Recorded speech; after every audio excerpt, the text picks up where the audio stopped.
안녕하세요. 그럼 오늘도 이제 GPU 그 리서치 페이퍼에 대해서 그 이제 그 발표를 들어보도록 하겠습니다. 오늘은 이제 5명의 학생이 이제 발표를 할 건데요. 어쨌든 지금 이영수 학생부터 이제 발표를 하도록 하겠습니다. 이제 메모리 쪽 이제 페이퍼인데 한번 발표해 주시죠. 그 퍼미션은 이제 됐으니까는 이제 그 쉐어하고 발표해 주세요.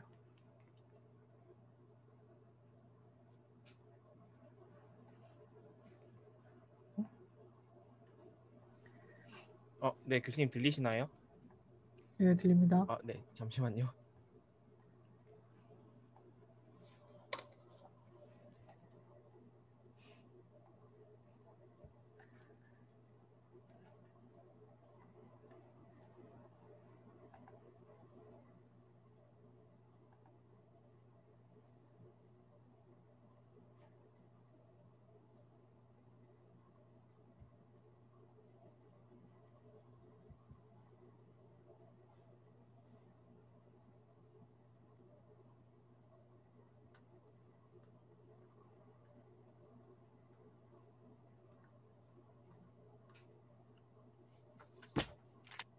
네, 혹시 화면 보이실까요?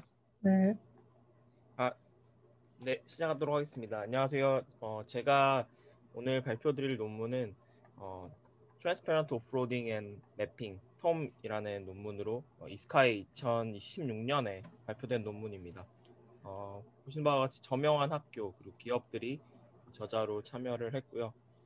간단하게 이 논문 시작하기에 앞서서 이 오프로딩이라는 개념을 혹시 처음 들어보신 분이 계실까 봐서 오프로딩이라는 오프로딩을 잠깐 설명을 드리면, 오프로딩은 간단하게 이 원래 기존의 프로세서가 연산하던 그 연산을 다른 장치에 일임하는, 말 그대로 일임한다는 뜻의 오프로딩입니다. 네, 그럼 발표 시작하도록 하겠습니다. 네, 다들 아시다시피 GPU는 딥뉴럴 네트워크 등 다양한 어플리케이션에서 활용되고 있습니다. GPU는 아주 많은 메모리 대역폭을 필요로 하게 되는데, 실제로 한정된 핀의 개수를 가진 GPU에서 그림과 같이 오프칩 메모리를 계속해서 늘려나가는 것은 한계가 있습니다. 그래서 많은 GPU 어플리케이션들은 이 GPU 오프칩 메모리 대역폭의 한계로 인해서 성능이 저하되고 GPU의 리소스를 다 활용하지 못하는 이러한 문제를 가지고 있습니다. 네, 그래서 이와 같은 메모리 밴드위드 바틀렉 문제를 해결을 하기 위해서 Near Data Processing (NDP라는 구조가 등장을 했습니다. 사실 실제로 NDP라는 개념은 훨씬 더 범용적이긴 하지만 논문에서는 이 NDP 구조는 메모리 대신에 이렇게 여러 개의 그 D램 메모리 다이와 하나의 로직 다이로 이루어져 있는 3D 스택드 메모리를 배치를 하고, 로직 다이 내에 이제 GPU 내에 위치하고 있는 스트리밍 멀티프로세서 SM과 동일한 구조의 SM을 이렇게 배치시키는 구조를 이야기를 하고 있습니다. 그래서 이와 같은 구조에서 이 가운데에 위치한 GPU는 특정 연산을 3D 스택드 메모리의 로직 다이에 위치하고 있는 이 로직 레이어 SM에게 일임하는, 앞서 말씀드린 오프로딩을 하는 과정을 통해서 이 로직 다이의 SM은 3D 스택드 메모리의 높은 내부 대역폭을 활용을 해서 연산을 처리할 수 있고, 그리고 그 메인 가운데에 있는 GPU는 오프칩 메모리로 인한 바틀렉을 밴드위스를 줄일 수가 있어서 성능을 크게 증가시킬 수 있다는 장점을 가지고 있습니다. 하지만 이와 같은 Near Data Processing (NDP) 기술을 적용을 하기 위해서는 두 가지 챌린지가 존재를 하는데요. 먼저 첫 번째로는 어떤 연산을 오프로드를 해야 되는가, 그리고 두 번째로는 어떻게 이제 여러 개의 메모리 스택들이 있는데 여러 개의 메모리 스택들에 어떻게 메모리 데이터를 매핑을 하는가, 이 두 가지 챌린지가 존재하게 됩니다. 좀 하나씩 자세히 설명을 드리면, 먼저 첫 번째 챌린지는 어떤 연산을 일임을 해야 되는가, 오프로딩을 해야 되는가입니다.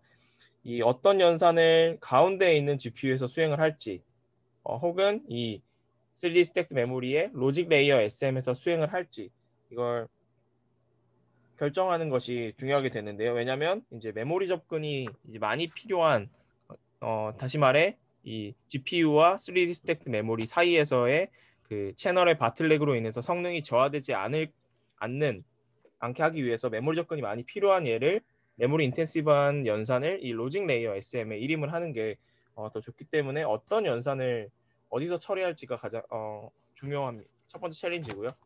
그리고 두 번째로는 여러 개의 메모리 스택에 어떻게 데이터를 매핑하는가입니다.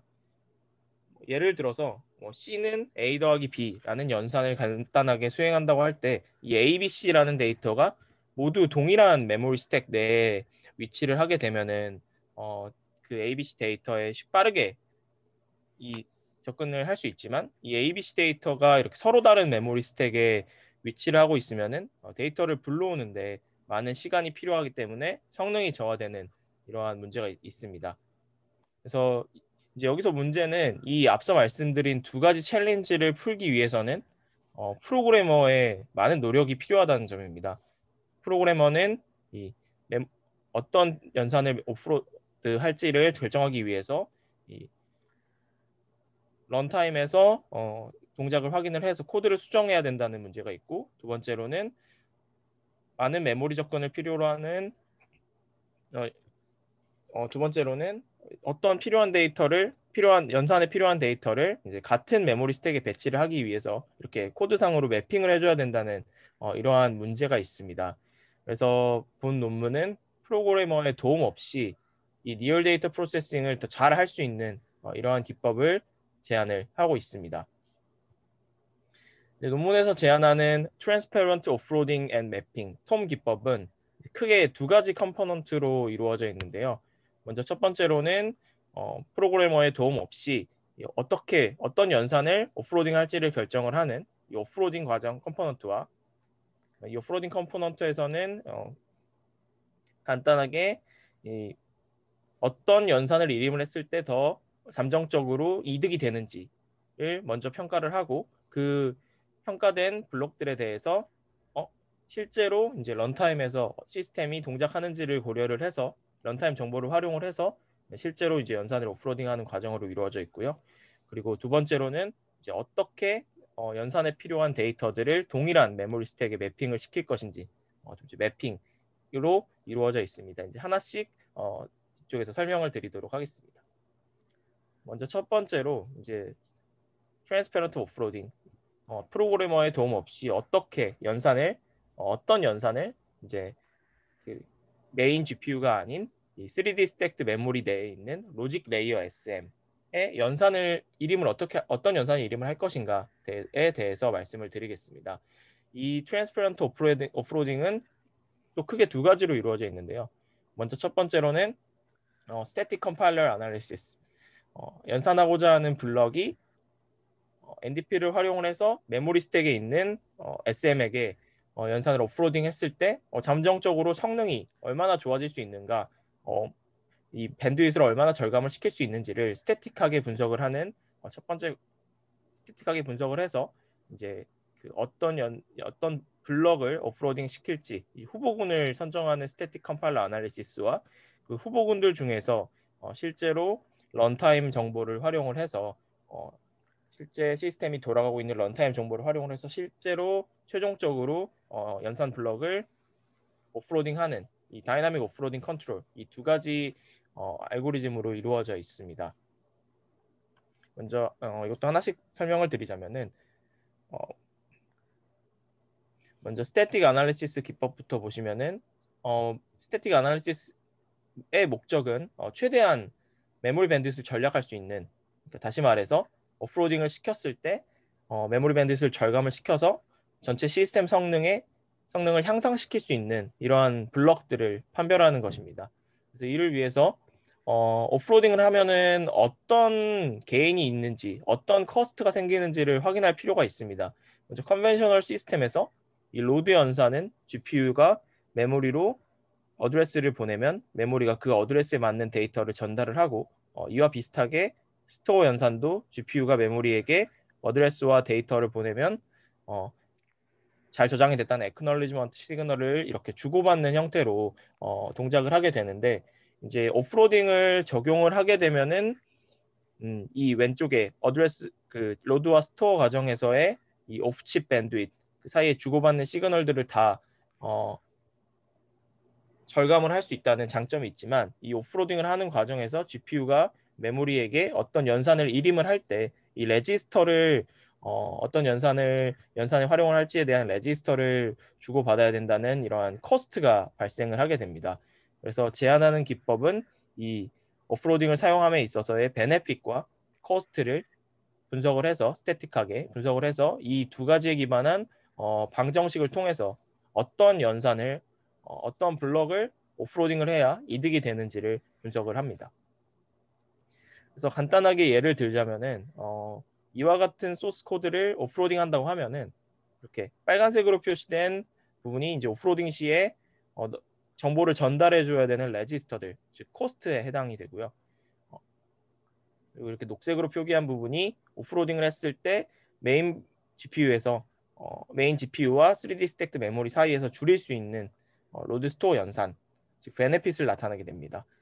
그래서 앞서 설명드린 스태틱한 방정식을 통해서 이 블럭이 이 연산 코드가 오프로딩을 했을 때 베네핏이 있는지 혹은 코스트가 더 큰지를 분석을 해서 베네핏이 더 크다면은 이제 이러한 해당 블록은 오프로딩을 할 수 있는 후보군으로 선정을 해서 오프로딩 캔디데이트 블록이라고 명명을 해서 이제 후보로 선정이 되게 됩니다.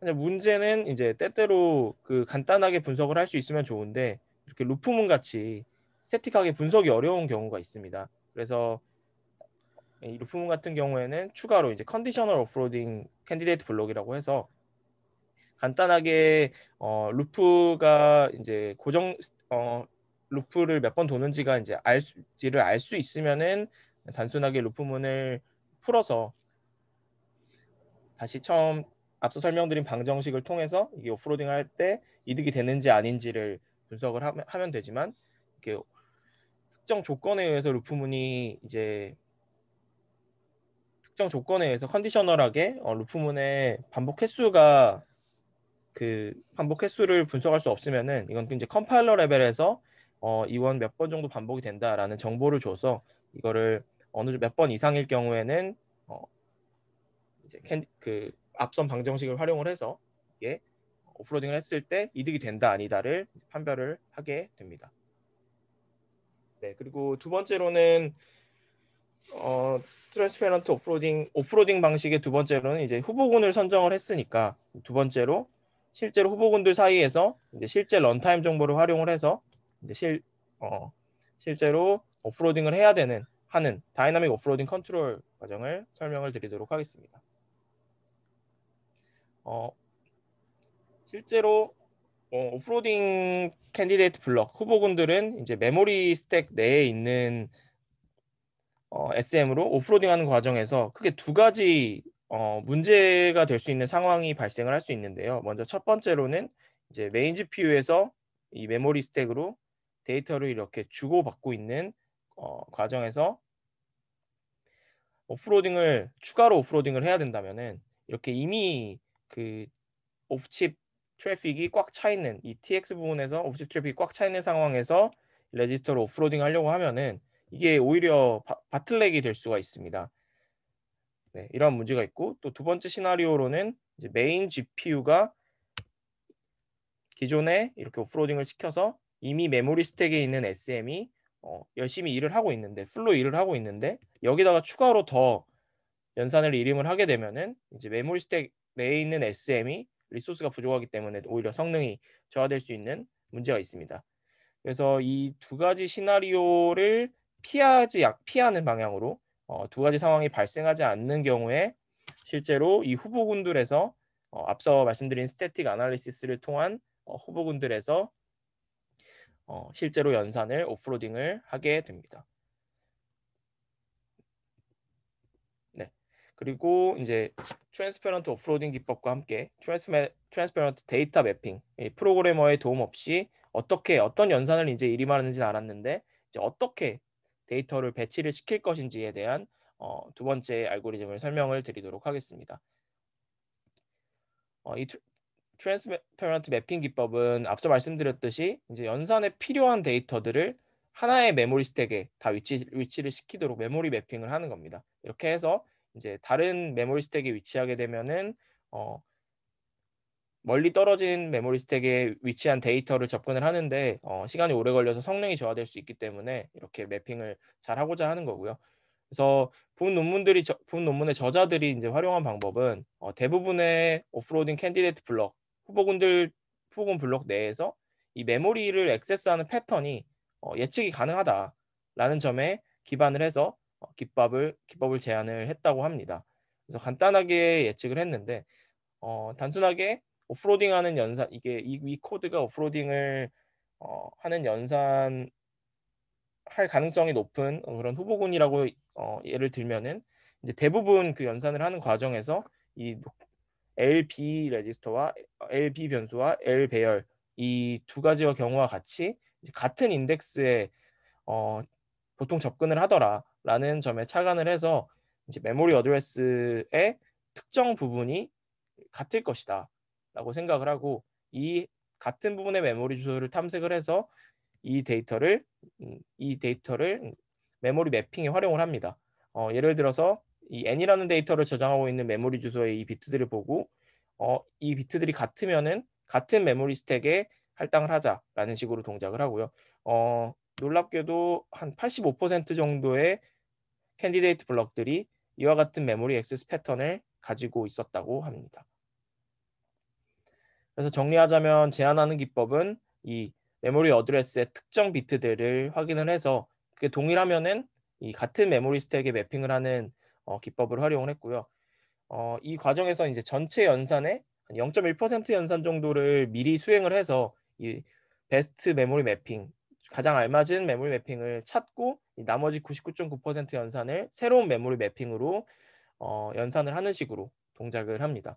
근데 여기서 문제는 이 데이터를 메모리 내에 이미 저장된 데이터를 다시 리매핑하는 과정이 오버헤드가 매우 큰 작업이라는 문제가 있습니다. 그래서 이와 같은 문제를 해결을 하기 위해서 논문의 저자들은 GPU의 일반적인 동작 방식을 참고를 했는데요. 수업에서 교수님께서 말씀해 주셨듯이 원래 컨벤셔널한 GPU에서 동작하는 방식은 이 CPU 메모리 내부에 있던 GPU 데이터를 쿠다의 경우 쿠다 에멀록으로 이렇게 CPU 메모리로 복사를 하고 그리고 CPU가 그 다음에 커널을 런치하면은 GPU가 이 GPU 데이터를 불러오면서 이 커널을 수행하는 식으로 동작을 하게 됩니다. 근데 이제 제안하는 기법에서는 이 GPU 메모리에 다시 GPU 메모리에 있는 데이터를 다시 리매핑하는 게 오버헤드가 크기 때문에 이를 막기 위해서 일단 CPU 메모리 내에 GPU 데이터가 있을 때 이 GPU 데이터를 먼저 GPU 메모리로 이렇게 옮기는 게 아니라 먼저 CPU가 커널을 런치하게 됩니다. 이때 이제 딜레이 메모리 카피라는 명령어를 같이 줘서 GPU가 좀 이따가 제대로 커널을 런치해야 되는구나를 알게 되고요. 그 초기 단계에서 GPU는 GPU 메모리가 아닌 이 CPU 메모리 내에 있는 GPU 데이터를 참고를 해서 0.1% 전체 수행 중에 아주 일부분을 메모리 매핑을 찾는데 베스트 메모리 매핑을 찾는데 활용을 하게 됩니다. 그리고 0.1% 연산을 통해서 베스트 메모리 매핑을 찾으면 그 베스트 메모리 매핑을 기반으로 이 GPU 데이터를 GPU 메모리에 복사를 하게 됩니다. 이렇게 되면 그 이후에는 마찬가지로 99.9%의 연산은 GPU가 GPU 메모리랑 수행을 하게 되고요. 그래서 보시는 바와 같이 이제 그 GPU 메모리 내에 있는 데이터를 실제로 건드리지는 않았고 복사해오기 이전 단계에서 매핑을 설정을 하고 복사했으니까 저자들이 주장하기로는 이 리매핑을 하기 위한 오버헤드가 전혀 없다라고 말을 하고 있습니다. 네. 그리고 이 앞서 설명드린 알고리즘을 실제로 하드웨어적으로 어떻게 구현을 했는지를 설명을 드리겠습니다. 다들 아시다시피 이 구조는 이제 GPU 파이프라인 구조인데요.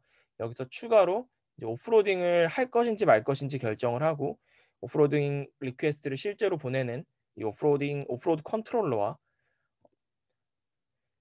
그리고 특정 메모리 스택으로 향하는 이 메모리 채널이 이미 열심히 일하고 트래픽 꽉 차 있는지 아닌지를 판단을 하는 채널 비지 모니터, 이 두 가지로 이루어져 있고요. 간단한 어떻게 동작을 하는지 예를 들자면, 먼저 특정 워프가 이렇게 이슈가 되면은 이 인스트럭션 버퍼로 들어가게 되고, 인스트럭션 버퍼 내에서 이 스태틱 애널리시스를 통해서 이 워프가 오프로딩을 했을 때 이득이 있다 혹은 이득이 없다를 스태틱하게 분석을 합니다. 만약에 이제 이게 이 워프가 오프로딩을 했을 때 이득이 있다고 판단이 되면은 오프로딩 컨트롤러를 향하게 되고, 이 오프로딩 컨트롤러는 이 채널 비지 모니터와 오프로딩 커렉터로부터 받은 이제 런타임 정보를 종합을 해서 이 실제로 이 워프를 다른 메모리 스택에 있는 SM으로 오프로딩할 것을 판단을 하고 실제로 오프로딩을 하게 됩니다.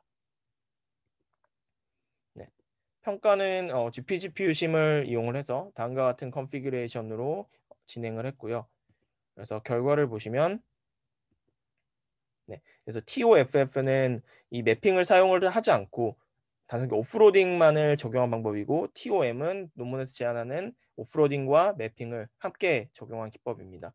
평균을 보시면은 평균 한 30%까지, 평균 30%, 최대 76% 성능이 향상되는 모습을 보이고요. 그리고 메모리 트래픽도 크게 절감되는 모습을 보였는데, 이제 오프로딩만 했을 경우에는 매핑이 되지 않았기 때문에 멀리 떨어진 메모리 스택으로부터 데이터를 들고 오는 과정에서 또 트래픽이 발생을 해서 오프로딩만 했을 때는 트래픽이 줄지 않지만 이렇게 오프로딩과 매핑을 같이 하면은 평균적으로 13%, 최대 37% 메모리 트래픽이 줄어드는 모습을 보였고, 이렇게 크게 줄어드는 벤치마크들도 있었습니다. 논문에서는 이 외에도 캐시 코어런스, 버추얼 메모리 트랜스레이션, 그리고 에너지 컨섬션의 효과, 뭐 다른 센시티비티 테스트들도 같이 함께 성능과 함께 보여서 이 제안하는 구조가 실제로 적용할 수 있을 것이다라고 주장을 하고 있습니다. 결론은 이제 본 논문은 리얼 데이터 프로세싱을 사용을 해서 GPU에서 발생하는 메모리 밴드위드 바틀렉을 완화를 했고, 그리고 프로그래머의 도움 없이 오프로딩과 매핑을 사용을 해서 GPU 성능과 그리고 성능을 평균적으로 30% 증가시켰다고 얘기를 하고 있습니다. 네. 제 발표는 여기까지고요. 혹시 질문 있으신 경우 해주시면 감사하겠습니다.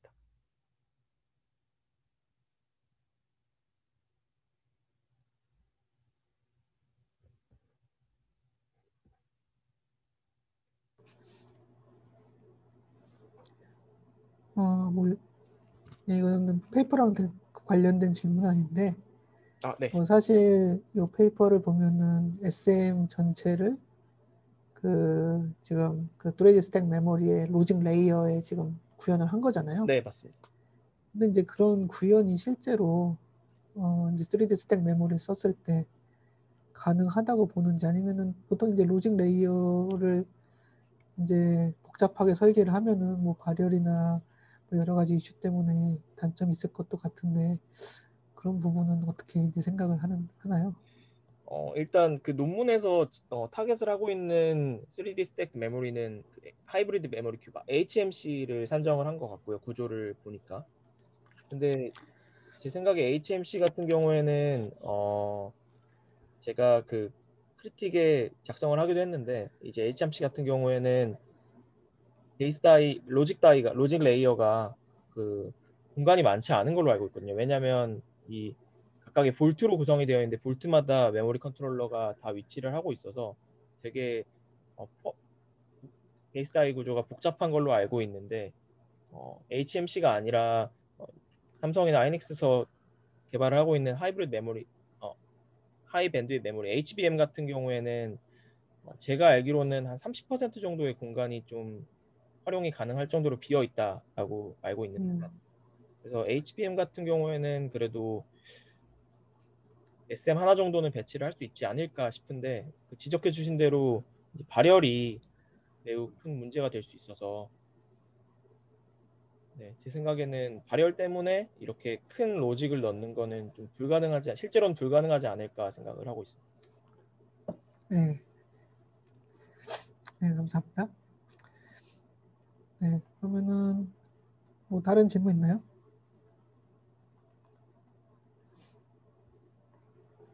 네, 그러면 제가 좀 설명을 하고 하겠습니다.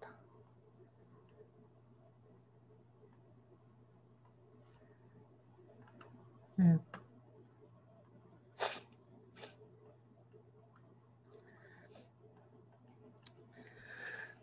사실 이 페이퍼는 그러니까 Near Data Processing 지금 우리 뭐 한국에서 열심히 이제 약간 많이 이제 투자도 하고 그다음에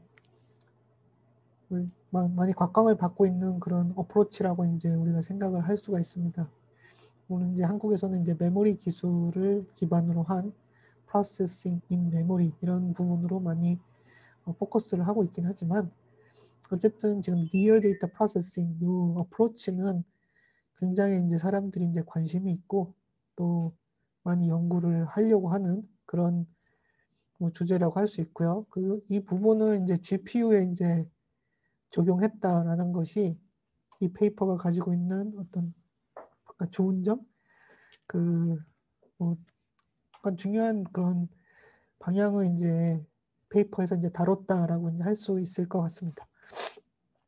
그래서 이제 그 니어 데이터 프로세싱 여러분이 이제 역시나 이제 그 키 챌린지가 여기 사실 잘 드러나 있는데요. 니어 데이터 프로세싱을 우리가 이제 적용을 할 때는 여기 이 페이퍼에서 제시하고 있는 요 키 챌린지 요거를 여러분들도 많이 눈여겨봐야 되는 그런 부분이라고 이제 볼 수가 있습니다. 결국엔 두 가지예요. 그러니까 니어 데이터 프로세싱이 왜 필요하냐? 뭐 퍼포먼스를 증가를 시키기도 하지만 가장 중요한 거는 메모리에서 데이터를 읽어올 때 시간이 오래 걸리니까 그걸 좀 줄여보겠다라는 거니까 결국 어떤 프로세싱 로직을 그 근처로 그 메모리 근처로 옮길 것이냐 이게 굉장히 중요한 이슈고요. 그다음에 이제 기껏 옮겨놨는데 트래픽이 더 늘어나면 안 되니까는 데이터를 어디서 읽을 거냐 뭐 이런 것도 이제 중요한 이슈라고 이제 볼 수가 있겠습니다. 특히나 이 페이퍼에서 지금 그러니까 가정한 그런 구조에서는 이제 GPU 옆에 이제 HBM이 몇 개가 더 붙어 있고 그럴 경우에는 그 다음에 로직 그 레이어가 HBM 연결되어 있기 때문에 요 두 번째 이런 이슈들이 좀 많이 이제 생길 거라고 이제 생각할 수가 있겠죠. 보통 이게 이제 굉장히 이제 중요한 이슈고요. 두 번째는 지금의 지금 GPU 구조, 지금 그 페이퍼에서 말한 그 GPU 구조에 적용을 하게 될 때 이런 부분들이 이제 중요한 구성 요소라고 이제 할 수 있겠습니다. 근데 어쨌든 가장 챌린징한 문제는 그러니까 우리가 이제 보통은 지금까지 이제 구현해 왔던 그런 프로그래밍 모델이 니어 데이터 프로세싱으로 인해서 바뀌어야 된다라는 거.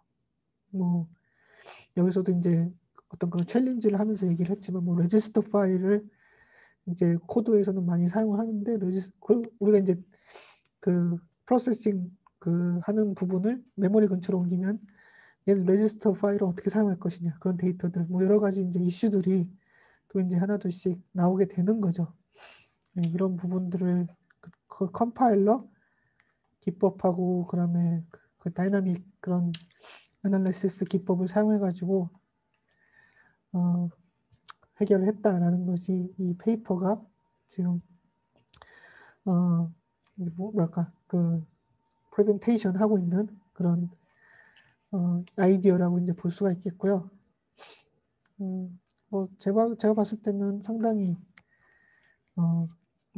그러니까는 그런 이런 리어 데이터 프로세싱의 어프로치에 대해서 이제 뭔가 이제 사람들에게 이제 방향을 알려줄 수 있는 그런 페이퍼라고 이제 볼 수가 있겠습니다. 예. 근데 결국에는 이 데이터 오거니제이션 이 부분은 약간 그 리뷰어들이 그렇게 별로 앉아있을 것 같긴 한데, 어쨌든 0.01%라고 하더라도 미리 돌려보니까는 아마 커널을 돌릴 때 좀 더 시간이 생기지 않을까. 근데 아마 그렇게 뭐랄까 덤하게 돌릴 것 같진 않고요. 그냥 순차적으로 이렇게 나눠가지고 돌리지 않았을까, 뭐 그렇게 생각을 하고는 있습니다. 어쨌든 여러분들도 이제 GPU의 그 execution 모델을 봤을 때, GPU는 지금 SPMD 모델을 쓰잖아요. 그 싱글 프로그램 앤 멀티플 데이터 이런, 그러니까는 하나의 커널에서 여러 개의 트레드가 동시에 이제 생성이 되니까는 이 하나의 트레드를 가지고서, 그러니까는 여러 개의 트레드가 하나의 코드를 돌리기 때문에 우리가 이제 그 트레드 중에서 어떤 하나를 이제 선택을 해가지고 모니터링 하는데 또 쓸 수가 있는 그런 특징도 이제 가지고 있습니다. 그러니까는 다이나믹하게, 보통 이제 우리가 이제 CPU 같은 경우에는 하나의 코드에 하나의 트레드 이렇게 생성이 되니까는 우리가 이제 다이나믹하게 이제 뭔가 분석을 하려고 할 때 좀 어려운 경향이 있는데, GPU 같은 경우는 그 하나의 커널에서 하나의 코드에서 여러 개의 트레드가 생성되기 때문에 이런 부분으로도 아이디어를 좀 낼 수가 있다. 여러분 이렇게 생각을 할 수가 있을 것 같습니다. 예, 그래서 이제 어쨌든 퍼포먼스는 증가를 하겠죠. 예, 왜냐면은 그 메모리에서 읽어오는 그런 레이턴시가 많이 줄어들기 때문에. 근데 이제 이 페이퍼가 처음에 시작을 할 때는 밴드위스를 언급을 했는데, 뭐 아쉽게도 여기 쓰는 그런 벤치마크들은 그렇게 밴드위스를 많이 차지하진 않을 거예요. 물론 이제 트래픽은 줄일 수 이것도 당연한 거죠. 메모리 그 HBM의 그 로직 레이에서 처리를 하기 때문에 트래픽은 줄어들긴 하지만, 여기서 이제 그 퍼포먼스가 늘어나는 거는 밴드위스보다는 레이턴시가 줄어들어서 이렇게 퍼포먼스가 증가를 한다라고 볼 수가 있겠습니다. 예, 발표 잘했고요. 그러면은 그거 예, 다음 학생 그죠? 예, 박상우 학생이 이제 그 역시나 다른 메모리 관련된 페이퍼 발표를 하도록 하겠습니다.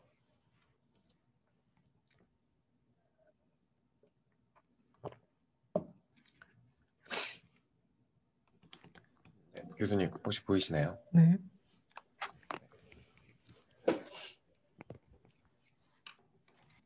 발표 시작하겠습니다. 안녕하세요. 저는 인베디드 시스템 연구실에서 박사과정 중인 박상호입니다. 오늘 제가 발표한 논문은 Body Compression, Enabling Larger Memory for Deep Learning and HPC Workloads on GPUs라는 논문입니다. 해당 논문은 GPGPU를 위한 메모리 컴프레션 시스템을 제안하는 논문입니다. 네. 오늘 발표는 다음과 같은 순서로 진행하도록 하겠습니다. 네. 현재 GPU는 HPC 및 딥러닝과 같은 메모리 요구량이 큰 어플리케이션에 널리 사용되고 있습니다. 해당 어플리케이션들은 성능 향상을 위해 그 모델의 크기가 점점 커지고 있는데, 이에 따라 해당 어플리케이션을 처리하는 GPU의 메모리 요구량도 늘어나게 되었습니다. 해당 논문에서는 메모리 요구량이 커지는 또 다른 예로 딥러닝의 배치 사이즈를 언급하고 있습니다. 딥러닝에서 배치 사이즈는 학습 시 한 번에 처리할 수 있는 데이터의 크기를 결정하기 때문에 GPU의 딥러닝 연산에 직접적인 영향을 주게 됩니다. 배치 사이즈가 너무 작으면 GPU의 리소스를 fully 유틸라이즈하지 못하게 되고요. 반대로 배치 사이즈가 너무 크면 해당 연산을 처리하기 위한 메모리 요구량이 너무 거대해지는 그런 문제점이 발생합니다. 그래서 배치 사이즈는 적절히 조절해야만 하는 그런 파라미터입니다. 이 배치 사이즈는 딥러닝의 성능, 즉 정확도에도 영향을 주는 파라미터인데, 데이터셋 그리고 모델에 따라 편차가 존재하긴 하지만 보통 배치 사이즈는 64에서 128 정도일 때 좋은 성능을 보여주고 있습니다. 본 논문에서는 타이탄 XP GPU로 실험을 했을 때 해당 그림과 같이 VGG, 빅 LSTM, 인셉션 모델의 경우 배치 사이즈를 키우는데 메모리 용량에 한계가 존재한다는 것을 보여주고 있습니다. 네, 이렇게 늘어나는 GPU 메모리 요구량에 따라 몇 가지 솔루션이 존재하는데요. 본 논문에서는 두 가지를 예로 들고 있습니다.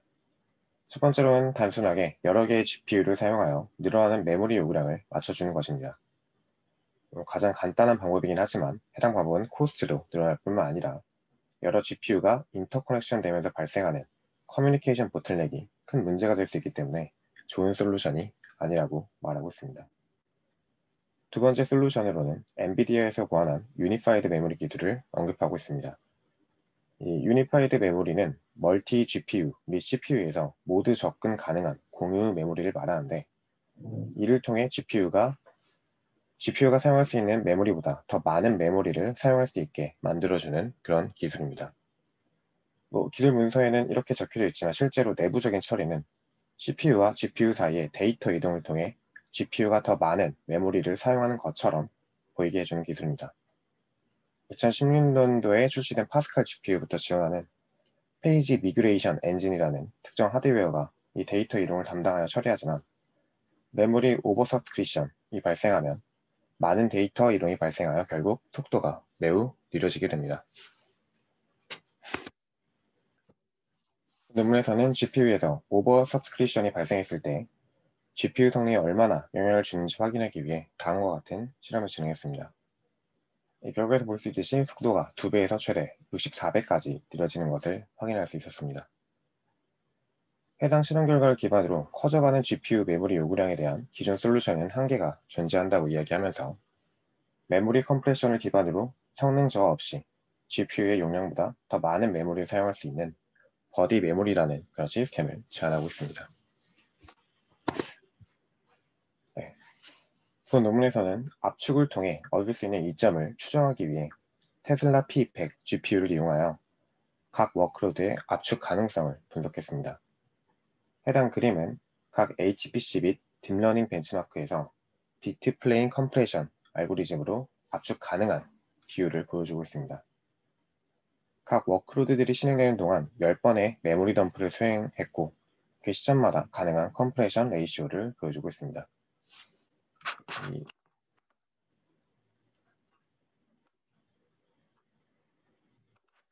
이 X축이 각 벤치마크들의 메모리 덤프 시간축인데, 이게 이제 메모리 덤프가 10번 일어났다고 보시면 됩니다.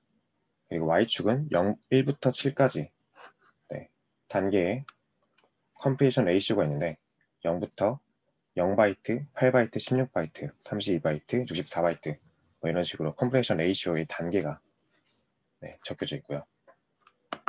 여기서 HPC 어플리케이션이 이 FFLULESH 여기까지가 이제 HPC 어플리케이션이고요. 여기가 딥러닝 어플리케이션입니다. 해당 실험을 통해 본 논문에서는 HPC 벤치마크의 경우 평균 2.51배, 딥러닝의 경우 1.85배로 압축이 가능한 것을 확인하였습니다. 하지만 기존의 CPU에 사용되는 메모리 컴프레션 기술은 GPU에 적용하기엔 적합하지 않다고 말합니다. 메모리 컴프레션 기술은 특정 데이터가 기존보다 더 큰 데이터로 업데이트 되었을 때 데이터 이동이 발생하게 되는데, 이런 애니메이션을 보여드리자면 기존의 데이터에 새로운 데이터가 쓰이는데, 만약 이 데이터가 컴프레스드 되었어도 더 크다면, 데이터 사이즈가 더 큰 것으로 업데이트 된다면 이런 식으로 데이터 이동이 발생합니다. 따라서 메모리 컴프레션에서 컴프레서빌리티의 변화는 오버플로우를 야기시키며, 이는 하이 스루풋을 요구하는 GPU에 더 큰 악영향을 미친다고 이야기하고 있습니다. 본 논문에서 제안하는 버디 컴프레션 시스템은 구조상 이 그림과 같은 데이터 이동이 발생하지 않아 이로 인한 오버플로우가 발생하지 않는다고 이야기하고 있습니다.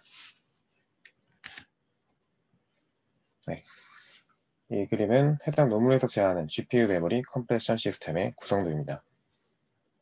메인 메모리부터 압축 가능한 메모리 엔트리들만 이렇게 GPU 디바이스 메모리에 적재시키고, 압축할 수 없는 메모리 엔트리들을 버디 메모리에 이렇게 수정하는 구조입니다.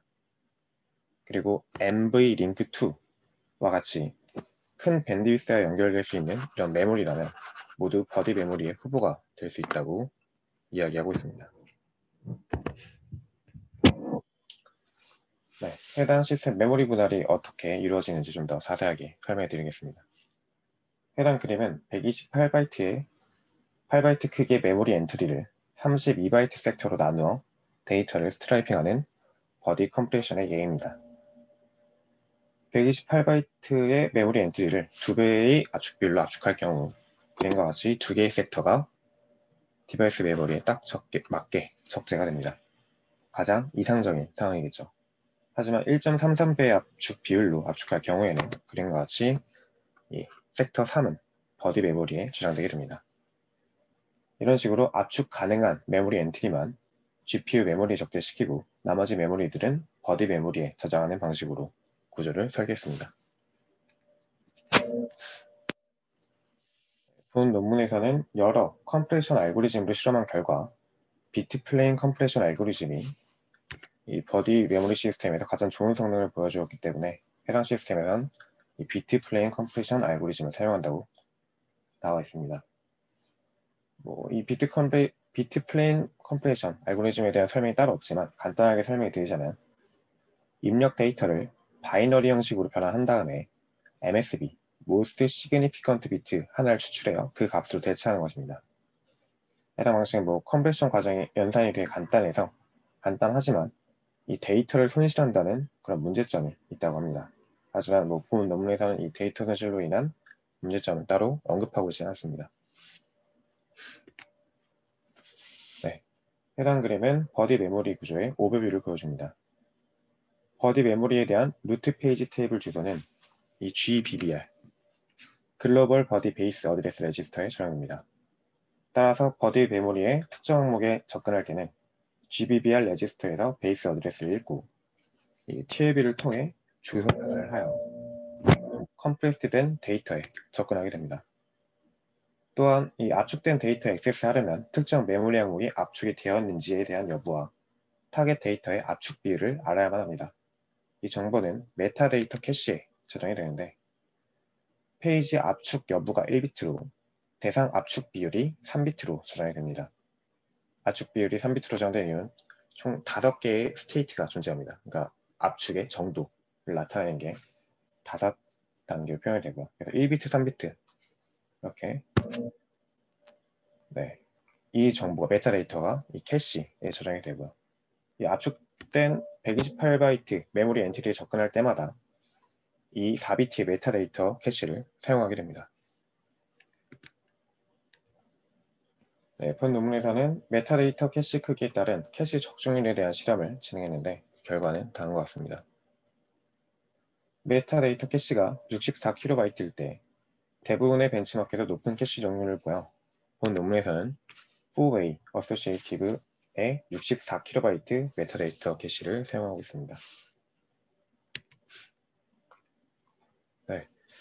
본 논문에서는 버디 메모리에 접근하는 횟수가 해당 시스템에서의 가장 큰 오버헤드라고 말하고 있으며 이 접근 횟수를 최소화하기 위하여 컴프레션 레이시오가 적절하게 설정되어야 한다고 합니다. 이에 따라 각 벤치마크를 대상으로 프로파일링을 진행했고 프로파일링된 데이터를 기반으로 각 벤치마크의 옵티멀한 컴프레션 레이시오를 찾는 실험을 진행했습니다. 해당 히트맵은 프로파일링을 통해 분석한 각 벤치마크 메모리의 스페셜 로컬리티의 컴프레서빌리티 패턴을 보여줍니다.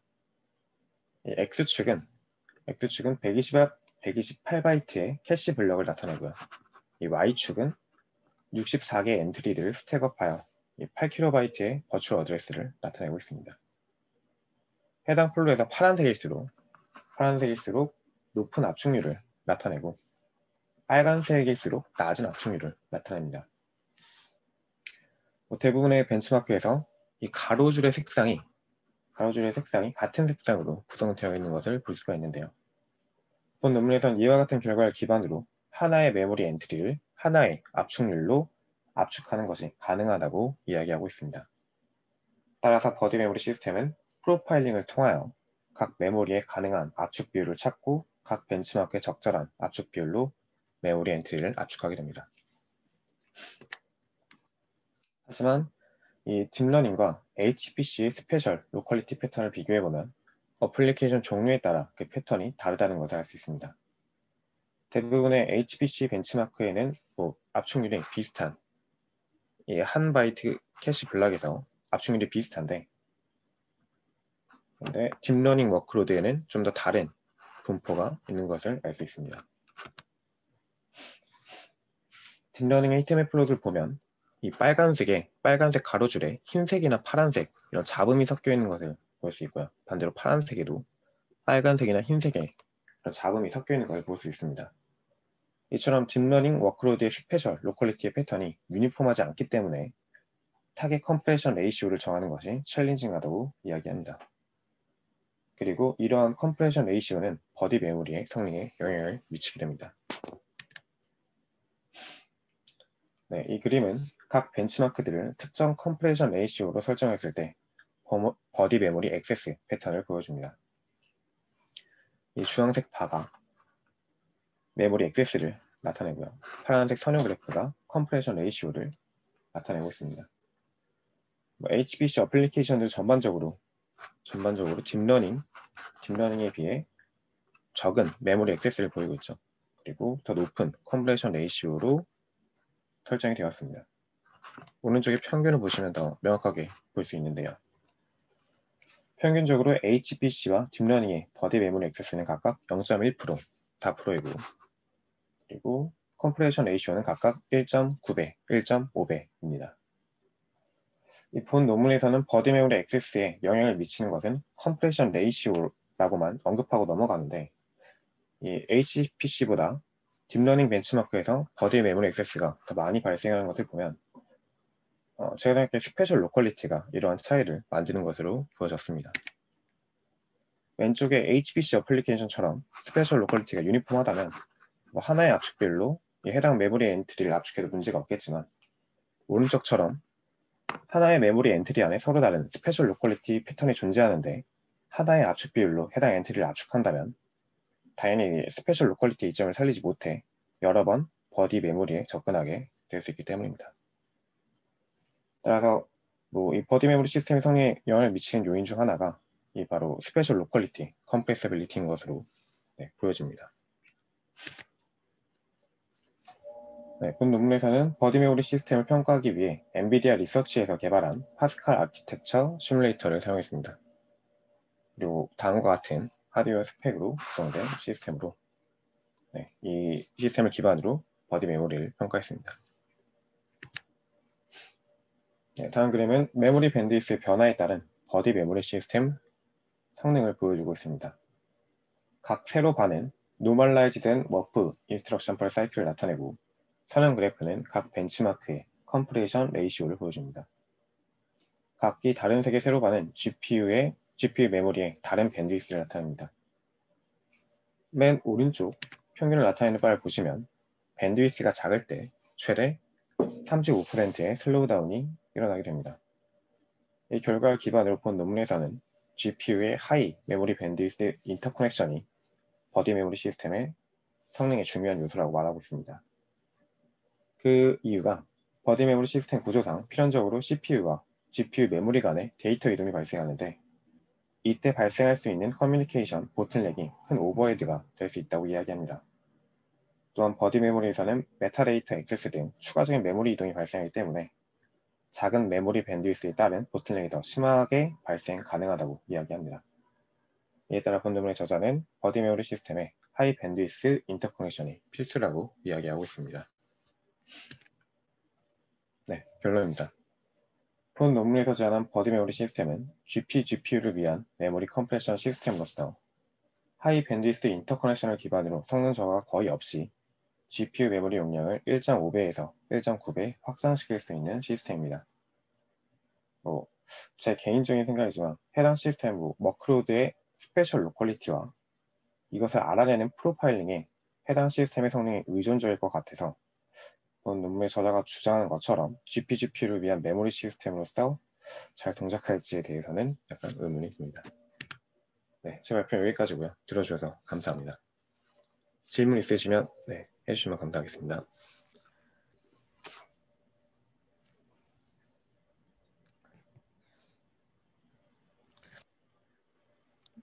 아까 버디 메모리는 이제 GPU 디바이스 메모리랑 이제 구별이 된다고 하는데 버디 메모리는 어디에 존재를 하는 건가요?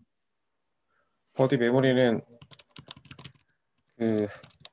저도 처음에 그 위치에 대해서 고민을 좀 했는데 그냥 이렇게만 나와 있는데 아마도 제 생각엔 GPU 내부가 아닌 아마도 전 CPU 뭐 시뮬레이터에서 어떻게 설정을 하는지 제가 정확히는 잘 모르는데요. 그 시뮬레이터를 많이 사용해 본 적이 없어서 일단 GPU 내부는 아니기 때문에 일단 전 거의 CPU 메모리 그런 정도로 전 생각하고 있었습니다. 근데 그 네, 이런 식의 이런 게 다 이제 버디 메모리의 후보가 될 수 있다고 말했기 때문에 네, CPU 메모리라고 저는 일단 생각하고 그렇게 이해하고 논문을 읽었습니다. 그럼 여기는 PCI 버스가 아니라 NB 링크로 CPU랑 GPU가 좀 연결이 돼 있네요. 맞습니다. 네. 그런 거죠? 네네. 예, 알겠습니다. 예, 뭐 다른 질문 있나요?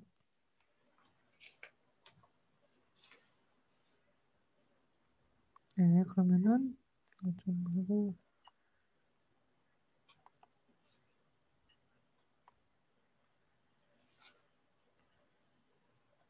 예, 제가 시작해서 좀 하겠습니다.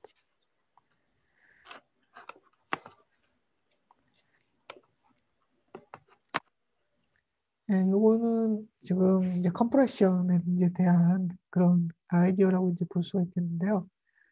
사실 이제 좀 이 페이퍼에 이제 어플리에이션이 나와 있지 않은데 어쨌든 그 엔비디아의 그 내부 시뮬레이터 그 엔비디아에서 이제 자기네들이 뭐 개발을 했겠죠. 아무래도 그 칩을 이제 개발을 하려면은 뭐 시뮬레이터라든지 이런 부분들이 다 필요하기 때문에 각각의 그 회사에서는 자기 그 칩 개발을 할 때 시뮬레이터를 다 만들어서 사용을 하고 있습니다. 그런 게 뭐 그런 시뮬레이터는 이제 공개는 할 수가 없죠.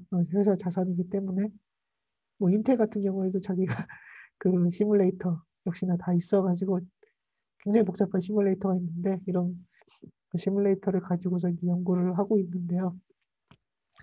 여기서도 이제 엔비디아의 그 내부 시뮬레이터를 이제 사용했다. 아마 엔비디아의 내부 사람이 엔비디아 리서치에서 이제 이런 시뮬레이터를 사용해가지고 연구를 하던가 아니면 인턴으로 일을 할 때 이제 연구를 한 그런 결과라고 이제 보여집니다. 네, 어쨌든 가장 여기서 이제 태클하고 싶은 거는 이제 이 페이퍼에서 이제 태클하고 싶은 거는 어쨌든 메모리는 부족하다. 예, 지금 뭐 암피어 같은 경우에는 더 메모리를 더 붙여서 이제 지금 나오고 있긴 한데 어쨌든 이 메모리 부족이라는 거는 지금의 이제 뭐 딥러닝이라든지 이런 어플리케이션에서 그런 성능으로 바로 직결되는 그런 문제이기 때문에 이런 어, 페이퍼가 이제 나온 것이라고 이제 볼 수가 있겠고요. 그렇지만은 약간 뭐랄까 지금 뭐 시뮬레이터부터 시작을 해가지고 좀 약간 그냥 컨피규레이션이 우리가 이제 GPU 심이나 이런 걸로 만드는 그런 컨피규레이션이 아니라 약간 이제 여기 보면 엔비링크라든지 아니면은 그 엔비디아의 그 시뮬레이터라든지 이런 부분들을 이제 사용을 한 그런 컨피규레이션이라고 이제 볼 수가 있겠습니다. 어쨌든 여기에서 이제 좀 페이퍼에서 우리가 이제 보려고 하는 거는 압축을 할 때 압축을 해서 그 메모리에 대한 그 데이터 사이즈를 줄이는 건 좋은데 아까 이 페이퍼에서 이제 보여줬던 것처럼 압축을 하면은 메타데이터가 필요해요.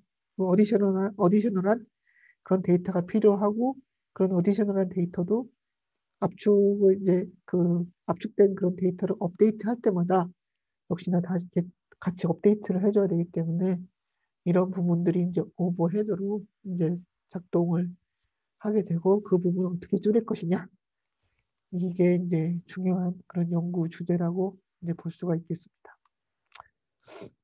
프로파일링을 사용한 부분은 약간 뭐 저도 마음에 안 드는 네, 안 들긴 한데 어쨌든 그렇게 쉬운 문제는 아니라는 것을 보여주고 있는 것 같아요. 예. 근데 이제 실제 죄송합니다. 우리가 이제 연구를 할 때는 그 다이나믹하게 이제 분석을 하는 그런 부분들이 있으면은 좋은데, 네, 그게 쉽지는 않죠. 그래서 이제 실제적으로 이제 기업이나 인더스트리에 이제 나가면은 이렇게 이제 프로파일링을 베이스로 이렇게 뭐랄까 아이디어를 적용하는 경우도 많이 있긴 합니다. 예, 발표 잘했고요. 그러면은 다음 학생이 윤지섭 학생 맞죠? 네, 발표해 주세요. 예, 교수님 혹시 들리시나요? 네. 윤지섭 학생은 저한테 PPT를 안 보낸 것 같은데. 아, 발표 끝나고 바로 예, 보내드릴 수 있도록 하겠습니다. 예, 안녕하세요. 저는 SMR을 정성욱 교수님 연구실에서 연구하고 있는 윤지섭이라고 하고요. 제가 리뷰할 논문은 Complete Key Recovery Timing Attack on the GPU입니다. 말 그대로 GPU 상에서 이제 암호하게 쓰이는 이제 키를 이제 알아내겠다 이건데요. 이제 GPU는 보통 이제 CPU보다 higher throughput을 제공하기 때문에 최근 들어서 이제 GPU를 활용해 이제 암호학에 대한 연산을 처리하는 등의 연구가 많이 이루어지고 있습니다. 그래서 대부분 이런 암호학 연구라는 것은 이제 데이터 같은 거를 시큐하게 암호화, 복호화 연산을 하고 이거를 다른 사람한테 전달하는 그런 방식을 뜻하는데요.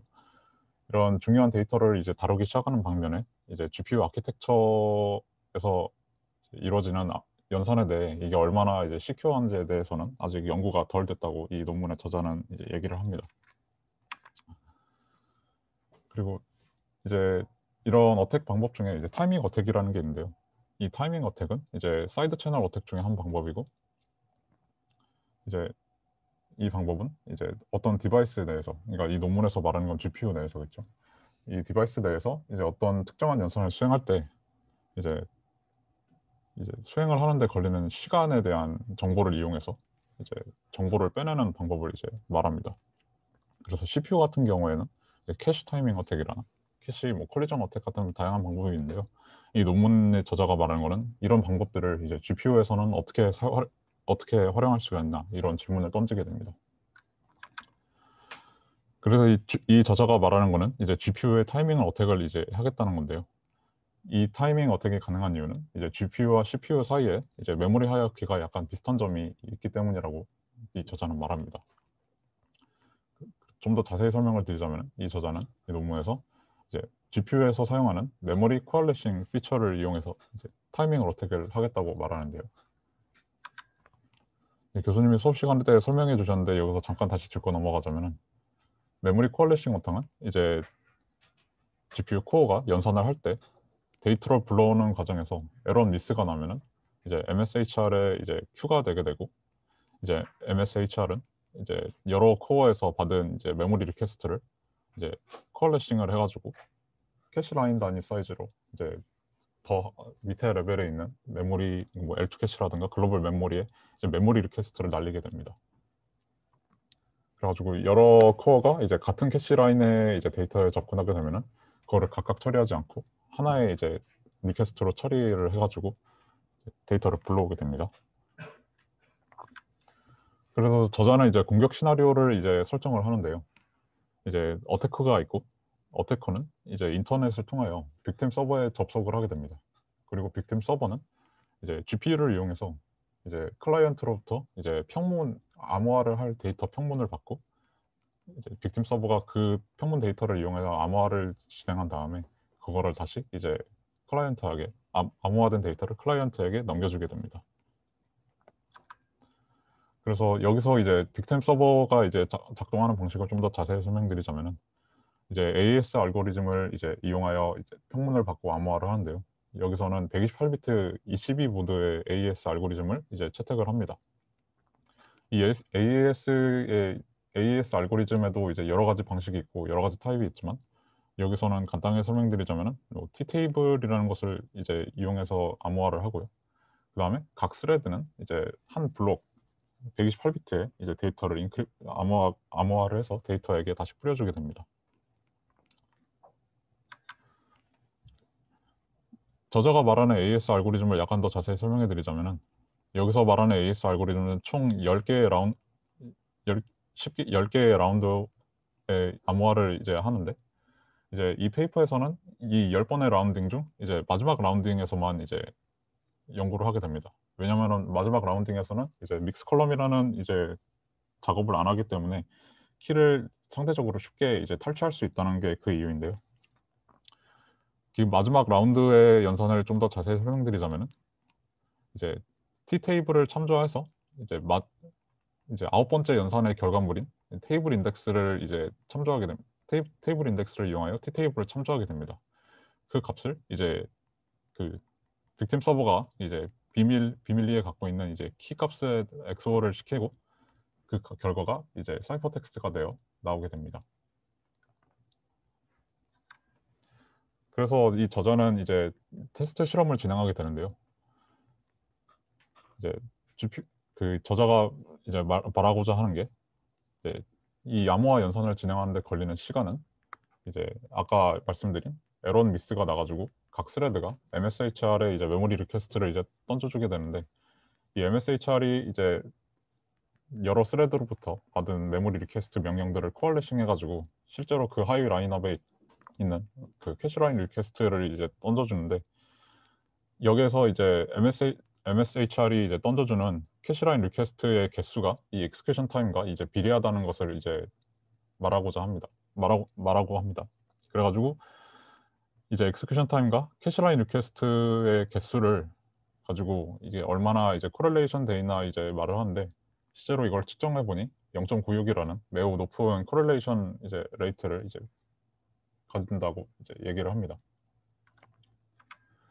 그래서 실제로, 그러니까 방금 말씀드린 건 이제 그 하나의 블록에 대해서는, 그러니까 하나의 이제 캐시라인 리퀘스트에 대해서 말한 거고요. 그리고 실제로 이제 공격을 할 때는 이제 GPU 서버는 이제 패럴럴하게 연산을 하니까 이제 GPU 코어에 있는 32개의 스레드를 모두 사용을 한다고 가정합니다.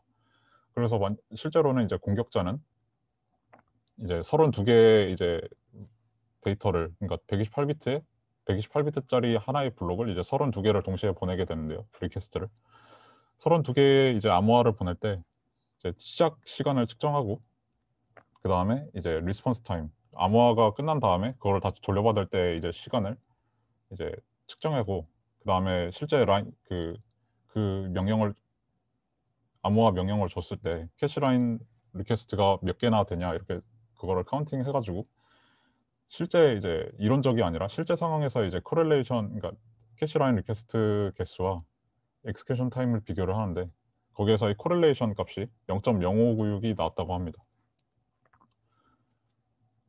그러면은 이제 이 실험 결과에서 알 수 있는 게, 이제 엑스큐션 타임은 이제 공격자도 이제 측정을 할 수 있는 부분인데, 이제 라인 리퀘스트 같은 경우는 GPU 내부에서 일어나는 거니까 공격자는 이제 알 방법이 없습니다. 그래서 이 논문의 저자는 이제 공격자 입장에서 GPU 내에서 이제 연산이 이루어졌을 때 몇 개의 캐시라인 리퀘스트가 만들어지냐, 이거를 이제 예측하는 방법을 이제 설명하게 됩니다. 그러면 이제 다시 AES 알고리즘으로 돌아와야 되는데요. 여기서 키는, 그러니까 16바이트짜리가 있는데, 위에서 보셨듯이 이 키가 그러니까 마지막 라운드, 10번째 라운드에서는 이제 각각 따로 사용되게 됩니다. 그래서 각 키는 1바이트, 총 8비트인데 8비트 값이므로 이제 255번의 이제 횟수만 있으면은, 그러니까 8비트가 가질 수 있는 모든 경우의 수만 이제 확인해 보면 됩니다. 그래서 왼쪽에 있는 이제 연산을 이제 인버스 오퍼레이션을 치면은 이제 마지막에 이제 사이퍼 텍스트와 키 값을 예상을 하고, 그걸 T 테이블에 역연산을 치게 되면은 이제 T 값을 이제 알 수가 있습니다. 근데 이 T 값은 결국 이제 T 테이블에 이제 인덱스가 되는데, 이 T 값이 이제 결국 글로벌 메모리에 저장되어 있는 거니까, 이 T 값이 저장된 메모리의 위치를 이제 예상을 한다면은 자동으로 GPU가 만들어내는 캐시라인 리퀘스트의 개수를 이제 알 수 있다고 이 저자는 설명을 합니다. 이거에 대해서 이제 좀 더 설명을 드리자면은, 이제 T 테이블은 각각 4바이트이고 이제 캐시라인이 이제 64바이트라고 이제 설명을 하는데, 그러면은 결론적으로 T 테이블은 이제 캐시 라인 하나에 16개의 엘리멘트가 들어가니까 다시 뒤로 가가지고 역연산을 쳐가지고 이제 t의 리스트를 받은 다음에 그 t를 이제 오른쪽으로 4비트 시프트를 하게 되면은 결국 이제 공격자가 알아낼 수 있는 거는 공격자가 이제 각 경우에 대해 키 값을 예상했을 때 이제 그 키가 정답이라면은 GPU는 이 개수의 캐시라인 리퀘스트를 이제 GPU는 수행했겠구나라고 예측을 할 수 있게 됩니다. 그래서 공격자는 이제 8비트짜리 키 값에 대해 255개의 모든 경우의 수에 대해 이 키 값이라면은 이 개수의 캐시라인 리퀘스트를 날렸겠구나 하는 이제 예상을 하게 됩니다. 그 다음에 공격자가 하는 방식은 각 키 값에 대해 만약 이 키 값이 정답이라면은 실제 수행 시간과 이 키 값이 정답이었을 때 만들어내는 캐시라인 리퀘스트 개수의 이제 코릴레이션을 이제 확인하게 됩니다. 그래서 만약 그 키 값을 정확하게 예측했다면은 이제 그 execution time과 correlation 값이 높게 나와 0.04 같은 높은 값의 correlation을 이제 나타나게 되고, 만약 키 값을 틀리게 예측했다면은 0.0012와 같은 이제 낮은 correlation 이제 수치를 이제 갖게 됩니다. 그래서 이제 가능한 모든 키에 대한, 그러니까 16개의 키에 대한 각각의 255개의 경우의 수를 이제 모두 계산하여서 이제 코릴레이션 수치를 이제 각각 확인하게 되는데요. 이제 그래프에서 볼 수 있듯이 16개의 키 중에 이제 정확한 키를 예측할 때 이제 코릴레이션의 수치가 이제 잘못된 키를 예측했을 때의 코릴레이션 수치보다 월등히 높게 나타나서 이게 일종의 타이밍 어택이라고 이제 주장을 할 수 있게 됩니다. 근데 실제로는 이제 execution time이라는 것도 많은 노이즈를 포함하고, 왜냐하면 이제 GPU는 뭐 다른 연산을 수행할 수도 있고, 뭐 이제 서버가 이제 인터넷을 통해서 위치하다 보니까 이제 인터넷으로 트랜스미션을 할 때 이제 노이즈가 포함될 수 있고, 그리고 GPU 컴파일러 같은 경우에도 메모리 리퀘스트와 이제 리퀘스트한 메모리를 실제로 사용하는 등의 타이밍이 이제 메모리 리퀘스트를 하면 이제 일정 시간을 기다려야 되니까 그 동작 중에 이제 다른 명령을 수행하는 등 이제 많은 노이즈가 낄 수 있게 됩니다.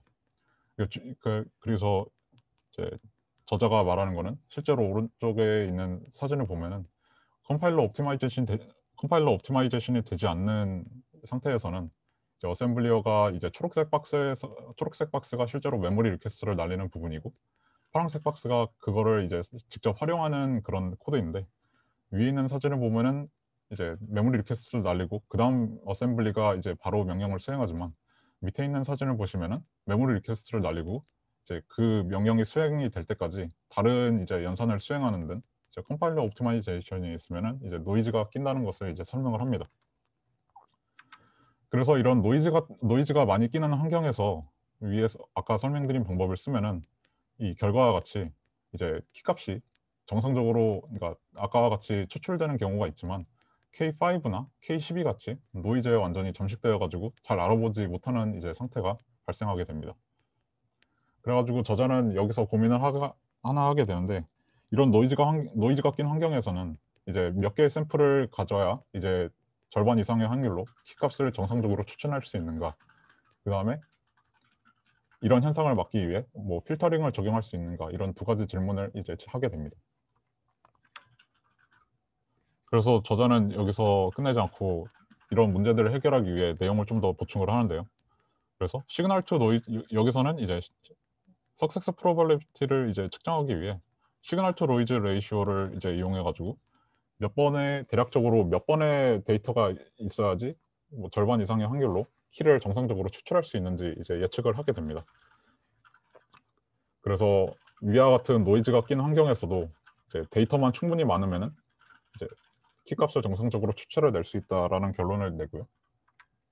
그다음에 뭐 필터링 같은 것도 이제 여러 데이터에 대해 익스큐션 타임이 이제 정규분포대로 이제 데이터가 나올 건데, 이제 상위 몇 퍼센트랑 하위 몇 퍼센트를 이제 자르는 형식으로 노이즈를 약간 노이즈를 줄이는 형식의 필터링을 취한다면은 그 필요한 샘플의 개수를 줄이고서 이제 데이터를 다시 정상적으로 추출할 수 있다는 이제 내용으로 이제 논문을 마치게 됩니다. 네, 제가 준비한 논문의 내용은 여기까지고요. 혹시 내용에 대해 질문이 있거나 하시면 질문을 주시면 감사하겠습니다.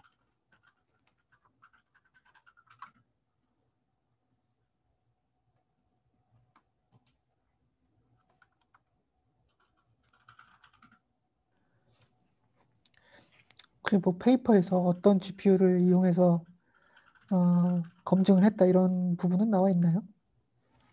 페이퍼에서는 K40이라는 이제 GPU를 사용했다고 나와 있는데 이제 저자가 말하는 부분에서는 그 특정 GPU를 사용해서 했지만 제가 여기서 자료를 가져오진 않았지만 다른 GPU들도 비슷한 메모리 하이키를 가지고 있고 AMD GPU도 이제 아까 말씀드린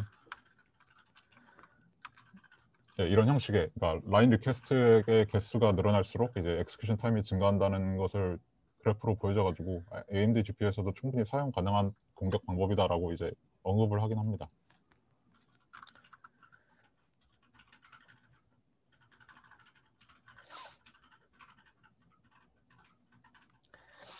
네, 뭐 다른 질문 있나요? 다른 학생들? 네. 제가 지금 슬라이드가 없어서 어쨌든 이 페이퍼는 이제 GPU의 그 코알레스에 따른 엑스큐션 타임 그거를 이용해가지고 키 값을 그 훔쳐내겠다라는 그런 페이퍼라고 볼 수 있을 것 같습니다. 예.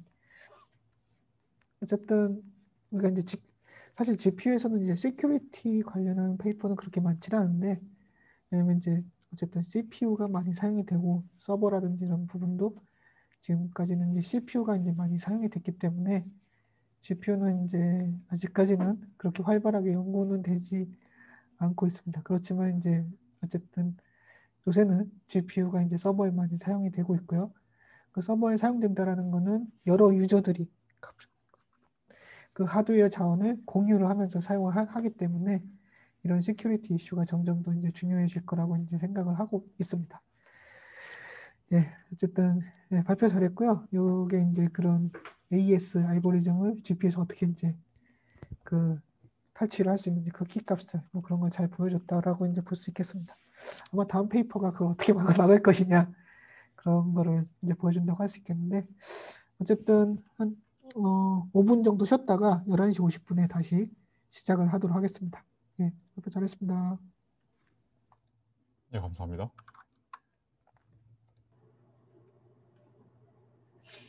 네, 그러면은 이제 그 지금 정승호 학생이 그 페이퍼를 발표를 하도록 하겠습니다.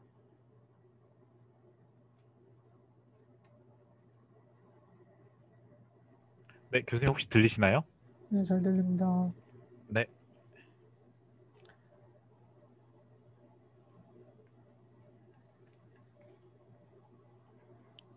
화면 공유했습니다. 네, 네, 안녕하세요. 석사과정 2차 학기에 재학 중인 정승호라고 합니다. 저는 이번 순서에 GPU에 대한 사이드 채널 어택을 막기 위해 워프를 랜더마이즈하는 방법에 대하여 고민해본 알코올에 대해서 발표하도록 하겠습니다. 발표의 내용의 순서는 다음과 같습니다. 목차는 논문의 순서와 유사하게 구상하여 진행하도록 하겠습니다. 요 근래의 GPU는 다양한 분야에서 메인 엑셀러레이터로 자리 잡았습니다. HPC, 딥러닝뿐만 아니라 엔크립션과 같이 시큐리티 센시티브한 영역에서 또한 성능이 향상되어 GPU를 이용하게 되었습니다. GPU의 주된 퍼포먼스 향상은 메모리 밴드위스와 컴퓨터 트루풋이 향상되었기 때문에 가능하였는데 이러한 향상이 가능했던 주요한 장점 중 하나는 워프 단위에서 메모리 코알레싱을 진행하여 서로 다른 스레드의 메모리 리퀘스트를 합쳐 캐시라인에 가능한 적게 액세스하고 이를 통하여 메모리 밴드위스를 줄였기 때문입니다. 하지만 이러한 코알레싱으로 인하여 GPU는 콜리레이션 타이밍 어택을 당할 수 있게 되었습니다. 이전에 진행되었던 연구에선 일렉트로닉 코드 블럭, 즉 ECB 방식의 AES 인크립션에 대하여 콜리레이션 타이밍 어택을 진행하고 설명하였습니다. 따라서 저자는 어태커가 코알레스드 액세스를 알지 못하게 랜더마이즈하여 어택을 막고자 하였습니다. 랜더마이즈하는 방법은 총 3가지를 제시하고 있습니다. 우선 본 내용에 들어가기 앞서 기본적인 메모리 코알레싱에 대하여 보도록 하겠습니다. 메모리 코알레싱에 대하여 이해하기 쉽도록 4개의 스레드에 대한 예시를 들어보도록 하겠습니다. 워프 안의 스레드들을 나누어 서브워프로 나눌 수 있고 각 스레드가 접근해야 하는 메모리 어드레스는 여기 보시면 스레드 인덱스 하단에 더 볼 수 있습니다. 만일 4개의 스레드가 1개의 서브워프라면 스레드 1과 2는 접근해야 하는 블록이 동일하기 때문에 첫 번째 그림에서의 TID 1과 2의 메모리 액세스가 1개로 합쳐져 총 3번의 메모리 액세스가 이루어지는 것을 확인할 수 있습니다. 두 번째 그림에서 서브워프가 2개로 나누어지면서 스레드 1과 2가 나뉘게 됩니다. 이 상황에서는 서브워프가 별개로 메모리 접근을 하게 되어 총 4번의 메모리 액세스가 필요한 걸 볼 수 있는데 여기서 확인할 것은 서브워프의 개수에 따라 전체 메모리 액세스 횟수가 달라진다는 것입니다. 이제 GPU에서 AES가 어떤 방식으로 동작하는지 알아보도록 하겠습니다. AES에는 다양한 동작 방식이 있는데 스레드마다 병렬적으로 인크립션을 진행하기 위해서 같은 키값을 이용하여 반복적으로 익스큐션하는 ECB 방식이 채택되었습니다. AES의 방식은 다음과 같습니다. 초기 상태는 플레인 텍스트의 키와 함께 익스클루시브 오어하여 만들어줍니다. 그 후 서브 바이트, 시프트 로우, 믹스 컬럼을 합쳐 만든 4개의 T 테이블을 이용하여 1라운드에서 9라운드까지 룩업과 키 익스클루시브 오어를 반복적으로 진행하게 됩니다. 그리고 마지막 라운드는 새로운 테이블을 이용하여 믹스 칼럼을 제외한 나머지 동작만을 수행하게 됩니다. 여기서 마지막 라운드가 동작하는 방식을 애니메이션으로 보게 된다면 스레드에 플레인 텍스트가 할당되면 할당된 데이터에 따른 테이블을 룩업하여 필요한 데이터를 요청하고 그에 따른 데이터를 코알리싱 유닛이 취합하여 데이터를 보내주면 키와 익스클루시브 오하여 사이퍼 텍스트가 완성되게 됩니다. 코릴레이션 타이밍 어택에 대하여 보자면 해당 공격은 GPU가 모든 라운드에 같은 키값을 이용하기 때문에 가능한 공격입니다. 마지막 라운드에서 믹스 칼럼 연산이 빠져 상대적으로 취약한 점을 파고드는 공격인데 이를 통해 마지막 라운드를 역연산하여 키값을 탈취할 수 있습니다. 이렇게 역연산하는 것에 스레드의 코알레스드 액세스 횟수가 이용됩니다. 그래프를 보시면 마지막 라운드의 코알레스드 액세스에 따른 익스큐션 타임의 경향성에 대해 확인할 수 있습니다. 마지막 라운드의 코알레스드 액세스가 증가할수록 마지막 라운드의 익스큐션 타임 또한 증가하고 이에 따라 토탈 익스큐션 타임 또한 증가하는 것을 확인할 수 있습니다. 따라서 키를 추측한 뒤 사이퍼 텍스트를 이용하여 마지막 라운드를 역연산할 수 있게 됩니다. 이를 통해 알 수 있는 코알레스드 액세스 횟수를 이용하여 익스큐션 타임과 코릴레이션 값을 얻어 공격을 진행하게 됩니다. 이를 막기 위해 가장 간단하게 생각해낼 수 있는 솔루션은 서브워프를 32개로 처리하여 코알레싱이 아예 일어나지 않게 만드는 것입니다. 그렇다면 그래프에서 볼 수 있듯이 정확한 키값을 찾을 수 없습니다. 문제는 그렇게 된다면 퍼포먼스가 크게 하락한다는 단점이 존재합니다.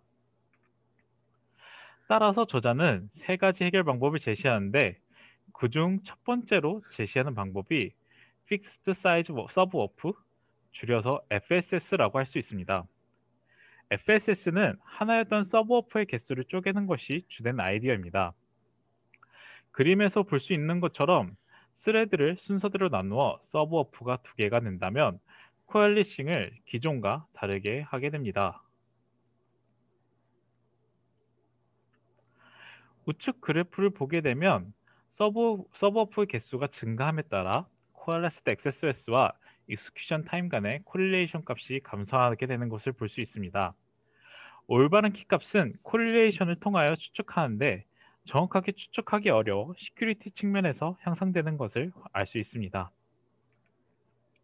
하지만 만약 어태커가 디펜스 메커니즘을 알고 이에 대해서 공격을 하게 된다면 어떨까요?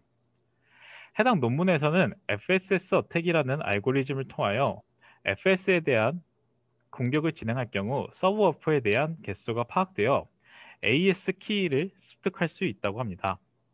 어태커가 반복적으로 인크립션에 대한 익스큐션 타임을 측정할 경우 어태커는 서브워프의 개수를 알아차릴 수 있게 되는데, 이러한 어택을 저자는 FSS 어택이라고 부릅니다. 공격 방법은 다음과 같습니다. 마지막 라운드에서 어태커가 서브워프에서 일어나는 코알레스드 액세스에 대하여 계산을 해줍니다. 그 다음 마지막 라운드의 익스큐션 타임은 한 개의 워프에서의 코알레스드 액세스 횟수와 관계가 있기 때문에 한 개의 워프 안에 있는 서브워프에 코알레스드 액세스 횟수를 모두 더해주게 되면 성공적으로 공격을 할 수 있게 됩니다. 해당 논문에는 이러한 알고리즘 그리고 FSS가 뚫려 코릴레이션 값이 이전과 같이 키바이트가 특정 가능한 것을 보여주고 있습니다. 논문의 저자는 FSS 어택과 같은 문제를 피하기 위해서 조금 더 나은 메커니즘을 고안해냈습니다. 바로 랜덤 사이즈드 서브워프인데 줄여서 RSS라고 부르도록 하겠습니다. RSS는 서브워프 내의 트레드의 개수를 랜더마이즈하여 코알레스드 액세스 횟수를 알아차리기 어렵게 하는 것이 주된 아이디어입니다. 논문 저자는 스레드의 개수에 대하여 노멀 디스트리뷰션과 스큐드 디스트리뷰션 두 종류의 방식을 제시하고 있는데, 노멀 디스트리뷰션의 경우 평균과 결과값이 FSS와 유사하게 나와 채택하지 않고 스큐드 디스트리뷰션을 이용했다고 합니다. 이뿐만 아니라 저자는 서브워프 안에 할당되는 트레드의 순서를 바꿔주는 메커니즘을 통하여 코알레싱을 조금 더 랜더마이즈하게 해주었습니다. 기존 방식은 스레드가 서브워프에 순차적으로 할당되는 방식이라면, 새로운 방식은 스레드를 랜덤하게 얼로케이션 시켜주어 코알레싱을 조금 더 예측하기 어렵게 해줍니다. 그림은 FSS와 RTS를 섞은 방식으로 기존의 FSS를 단위로 적용시켰을 때와 다르게 스레드가 서브워프에 퐁당퐁당하게 할당되어 메모리 액세스 횟수가 증가하는 것을 볼 수 있습니다. 지금 보시는 그림은 RSS와 RTS를 복합적으로 적용한 것으로, 기존 RSS를 단위로 적용했을 때 스레드 할당이 다르게 되고, 이에 따라서 코알레싱 또한 다르게 동작하는 것을 볼 수 있습니다. 해당 논문의 실험 환경은 다음과 같습니다. 여기서 주목할 점은 실험 환경이 시뮬레이터 환경이라는 것인데, 저자는 실제 환경에서는 노이즈로 인한 코릴레이션을 찾기 더 어렵기 때문에 시뮬레이터에서의 실험이 더 불리한 조건이라고 언급하였습니다. 또한 저자는 FSS 어택과 유사하게 각 알고리즘에 맞춘 어택을 진행하여 성공적으로 디펜스가 가능한지 확인하였습니다.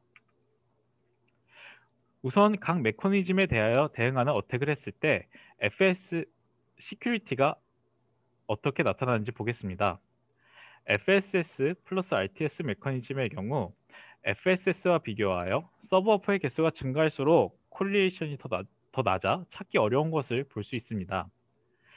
FSS 플러스 RTS 어택에 대해서 스레드가 랜덤으로 할당되기 때문에 쉽게 뚫리지 않는 것으로 생각할 수 있습니다. RSS의 경우 서브워프의 개수가 2보다 큰 경우 코릴레이션 값이 완벽하게 숨어 키값을 찾기 어려운 것을 확인할 수 있습니다. RSS 어택에 대해서 서브워프의 사이즈가 랜덤하게 할당되기 때문에 뚫기 어려운 것으로 생각할 수 있습니다. RSS 플러스 RTS를 결합하면 디펜스를 진행했을 때 마찬가지로 코릴레이션이 FSS보다 감소하는 것을 확인할 수 있습니다. 우리는 여기서 서브워프의 개수가 2개 이상이 되면 코릴레이션이 완벽하게 숨어서 더욱 찾기 어려운 것을 볼 수 있습니다. 또한 저자는 RSS와 RTS를 함께 이용하게 되면 랜덤리스가 굉장히 커지게 돼서 전체 메커니즘에서 가장 시큐리티 베네핏이 크다고 설명하고 있습니다. 우측의 차트는 서브워프 개수에 따른 각 메커니즘에서의 코릴레이션 평균값을 비교한 차트입니다. 해당 차트를 자세히 본다면 서브워프가 2와 4일 때 RSS와 RTS가 가장 코릴레이션 가장 시큐리티가 좋고, 서브워프가 8과 16일 때 FSS 플러스 RTS가 가장 좋은 시큐리티를 차지하는 것을 볼 수 있습니다. 그 이유는 FSS 플러스 RTS가 same 사이즈의 서브 월프를 더 많이 가지고 있다고 저자는 설명하고 있는데 해당 이론 베이스가 되는 수식 같은 경우에 논문에 정리되어 있으니 참조해 주시면 감사하겠습니다.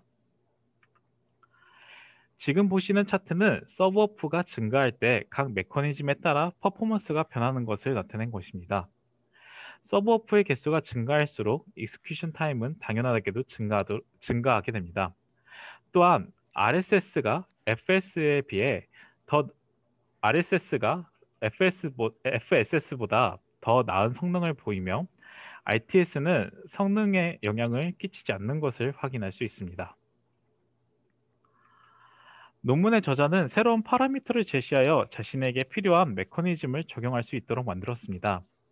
알코올 스코어의 S 자승이 높을수록 시큐리티에 중점적이게 되어 시큐리티적으로 좀 더 나은 메커니즘을 선택할 수 있으며 익스큐션 타임의 자승이 높을수록 퍼포먼스에 중점을 둔 메커니즘을 선택할 수 있습니다. 끝으로 결론입니다. AES의 마지막 라운드가 시작하기 때문에 이를 막기 위한 메커니즘이 필요한 상태에서 해당 논문은 그 첫 번째 대안을 제시한 논문으로 의의를 가집니다. 워프를 나눠준다는 간단한 방법으로 시큐리티 측면에서 이점을 가져갈 수 있는 것이 가장 큰 장점이고 알코올 스코어라는 지표를 도입하여 퍼포먼스와 시큐리티 중 이용자가 중요하게 생각하는 부분을 중점을 두어 사용 가능하게 만든 것 또한 장점으로 보입니다. 다만 실험 환경에 대한 문제가 조금 보이는 것으로 생각되는데 논문에서는 플레인 텍스트를 이용했다고 나오고 그 외의 벤치 환경에 대한 내용이 조금 없는 것이 문제점으로 보입니다. 또한 그래프 해석에 대해서 조금 과장한 측면이 있어 보이고 하드웨어에 대한 오버헤드를 계산할 때 이에 대한 좀 구체적인 예시나 아니면 레퍼런스가 없는 설명이 조금 문제점으로 보입니다. 혹시 질문하실 게 있나요?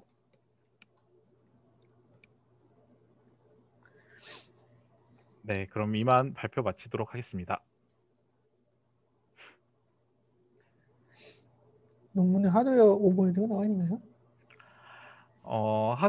하드웨어 오버헤드에 대해서 설명이 되어 있긴 합니다. 왜냐하면 거의 없을 텐데. 그 구현 자체를 이제 콜레싱 유닛에 이제 비트를 추가한 방식으로 했는데 제가 조금 구체적인 설명이 없다고 문제점을 삼은 게 스레드에 그러니까 각 코어 32개에 대한 걸 다 곱해 놓았더라고요.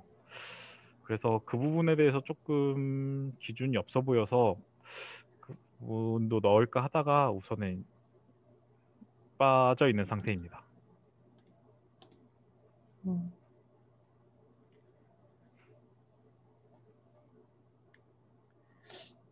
네, 다른 질문 있나요?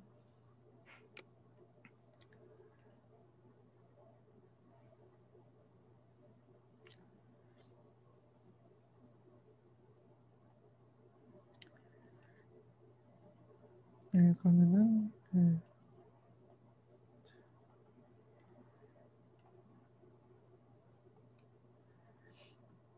뭐 보면 알겠지만은 이 논문은 앞에서 발표한 윤지섭 학생이 발표한 그 논문에 나온 공격을 어떻게 막을 것이냐에 대한 페이퍼라고 이제 볼 수가 있겠습니다.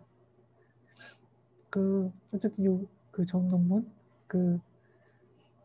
코릴레이션에 따른 그런 코릴레이션, 엑스큐션 타임을 코릴레이션을 이용해 가지고 그 키값을 하는 그런 공격이 있으니까는 뭐 방어를 하려면 어떻게 하면 되겠어요? 코릴레이션을 깨면 되겠죠. 예. 네, 그런 식으로 이제 접근한 논문이고요. 사실 아이디어는 굉장히 간단해요. 그 코알레싱에 따른 코릴레이션을 깨려면은 코알레싱을 랜덤하게 발생시키면은 사실 깨지는 거죠. 네, 이제 어쨌든 이제 코알레싱이라는 것이 그 퍼포먼스를 높이기 위해서 GPU에서 이제 채택된 방식이고요. 여기서는 퍼포먼스는 손해를 보는 대신에 그 시큐리티 보안을 높이겠다. 뭐 그런 방법이고 사실 뭐 보면 알겠지만은 아이디어는 굉장히 간단하다는 걸 볼 수 있겠습니다.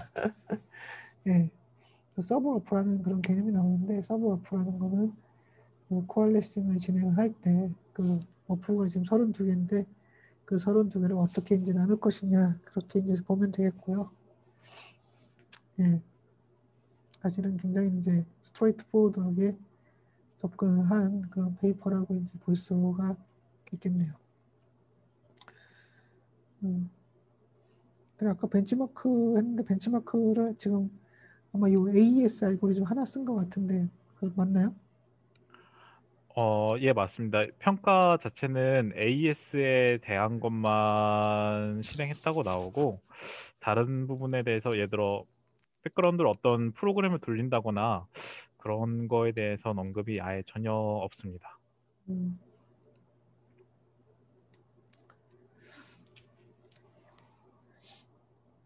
음, 사실은 이런 방법을 코알리싱을 랜덤하게 이제 그 하는 방법을 이제 선택을 하면은 사실 전체 다른 어플리케이션에서는 성능이 주로 떨어질 수밖에 없거든요.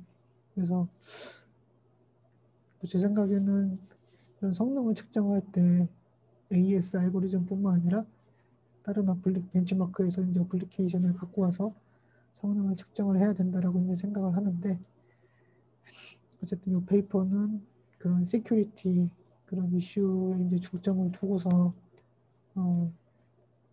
개발이 된 그런 페이퍼라고 이제 볼 수 있겠고 이게 어쨌든 GPU 아까도 말했지만 GPU라는 것이 그 시큐리티 연구가 그렇게 많이 돼 있지 않기 때문에 약간 이제 초창기이기 때문에 그런 아이디어를 제시한 것에 대해서 인정을 받아서 채택이 된 것이 아닌가 뭐 그렇게 생각을 하고는 있습니다. 예. 예, 어쨌든 발표 잘했고요. 그럼 이제 마지막으로 이민희 학생이 발표를 하도록 하겠습니다.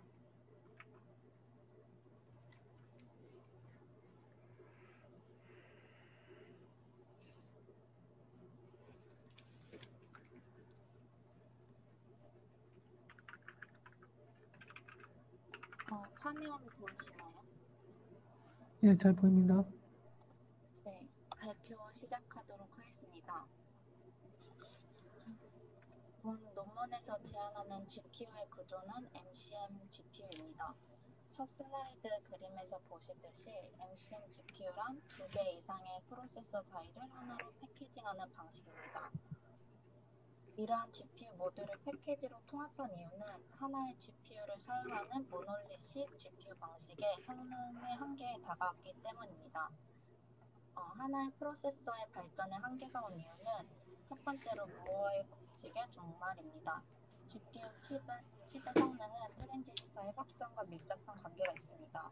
반도체 칩에 들어가는 트랜지스터의 수는 1965년부터 2년을 주기로 2배씩 증가하였지만 2000년 이후부터 실제 개발 시기가 늦어지면서 무어의 법칙은 종말이 되었습니다. 두 번째로 그러면 다이의 크기를 늘리면 되지 않을까 생각할 수 있지만 이 또한 효율성이 떨어진다는 문제점이 있습니다. 즉 실제 제작할 수 있는 다이의 크기가 한정되어 있는 것입니다.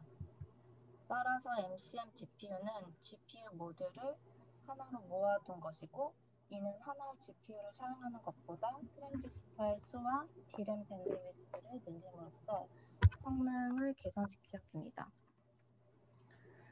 초록에 있는 실험 결과를 먼저 말씀드리면 MCM GPU를 세 가지 방식으로 최적화한 결과 기본 베이스라인의 MCM GPU 속도보다 22.8% 빨랐으며 GPM 간의 밴드위스는 5배로 줄였습니다. 또한 모놀리식 GPU 구조보다는 속도가 45.5% 빨랐으며 제작할 수 없는 큰 크기의 모놀리식 GPU와의 성능의 차이는 10% 이내였습니다. 또한 같은 수의 SM과 D램 밴드위스를 선정하였을 시 멀티 GPU보다 26.8% 속도 향상이 있었습니다. 본 논문은 다음과 같은 가정을 가집니다. 한 개의 GPU 칩은 128개 이상의 SM을 가질 수 없습니다. 따라서 한 개의 GPU는 트랜지스터의 수의 한계를 가지므로 MCM GPU는 작은 GPM을 4개로 패키징하여 총 256개의 SM을 갖는 시스템을 설계합니다. 한 GPM의 SM 수는 64개이고 따라서 MCM GPU는 앞서 설명한 트랜지스터의 수의 제한과 다이 크기의 제한을 극복한 구조를 제안합니다. 또한 다중 GPU 구조의 한계의 대안책이기도 합니다. 패키지 레벨 인티그레이션에서는 각 GPM 간에 효율적으로 데이터가 이동할 수 있는 GRS 기술이 필요합니다.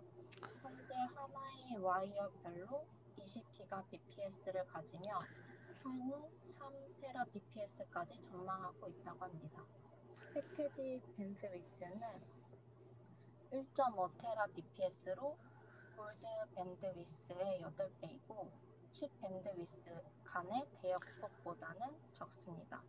따라서 향후 패키지 밴드위스를 최소화하려는 연구는 지속되어야 하지만 본 연구에서는 총 D램 밴드위스를 3TBps로 한정하고 GPM 간의 데이터 이동을 커뮤니케이션을 줄이는 데 연구하고 로컬리티에 초점을 맞춘 최적화 방법을 제안합니다. 본 논문에서 제안하고자 하는 패키지 레벨 인티그레이션 방식인 MCM GPU 베이스라인의 설정입니다. GPM 수는 4개이고 총 SM 수는 256개입니다. 그리고 앱셈별 와프의 수는 64개이고 라운드 로빈 와프 스케줄링 기법으로 설정을 합니다. 그리고 그 성능은 병렬 효율성이 25% 이상인 하이 패럴리즘과 25% 이하인 리미티드 패럴리즘, 그리고 하이 패럴리즘은 다시 메모리 중심의 M 인텐시브와 계산 중심의 C 인텐시브로 어플리케이션으로 구분되어서 평가가 됩니다. 이 MCM GPU를 최적화하기 위한 3가지 방법을 제안합니다. 첫 번째는 1.5 레벨 캐시이고 두 번째는 디스트리뷰티드 스케줄링이고 마지막으로 퍼스트 터치 페이지 플레이스먼트입니다. 첫 번째로 1.5 레벨 캐시를 도입하여 캐시 레벨을 증가시켰고 원격 데이터 접근을 줄여서 GPM 간의 밴드위스를 감소시켰습니다. 메모리 중심의 어플리케이션에서는 4% 속도 향상을 보였지만은 계산 중심의 어플리케이션에서는 뚜렷한 성능의 차이는 없었습니다. 1.5 레벨 캐시의 사이즈의 크기는 클수록 성능이 향상되었지만은 본 연구에서는 16MB를 채택하였습니다. 이는 논문에서는 명시되어 있지 않았으나 비용상의 이유로 생각합니다.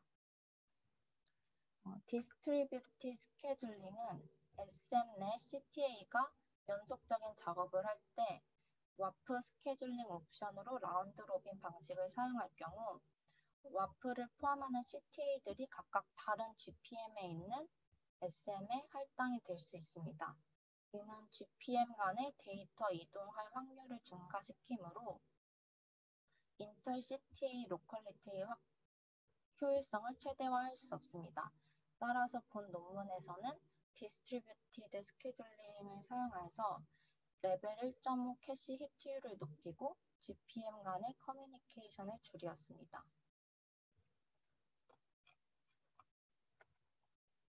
앞서 설명한 2가지 방식은 같이 사용되었을 때 그 성능이 속도와 그리고 대역폭 측면에서 크게 개선된 것을 보실 수 있습니다.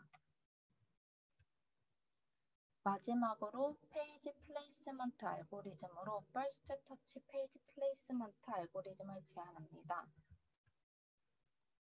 페이지 플레이스먼트 알고리즘이란 CTA 혹은 프로그램을 주기억 장치 D램 내부 어느 페이지 할당할지를 결정하는 알고리즘입니다.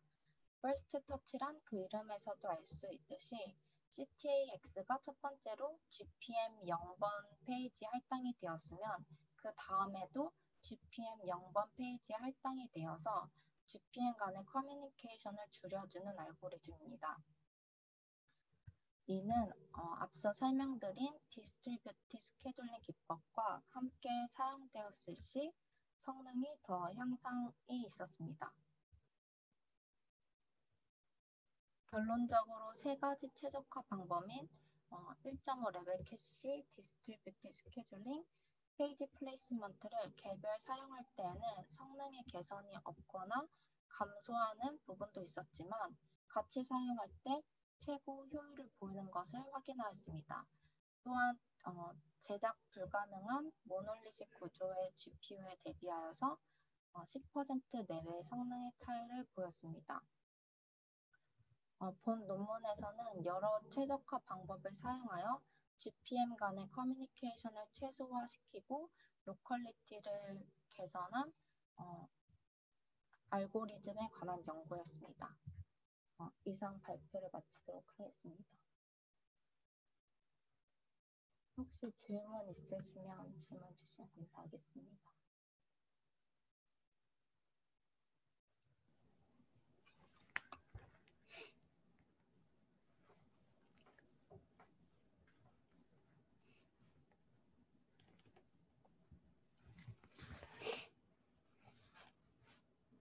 네, 질문 있나요? 학생들?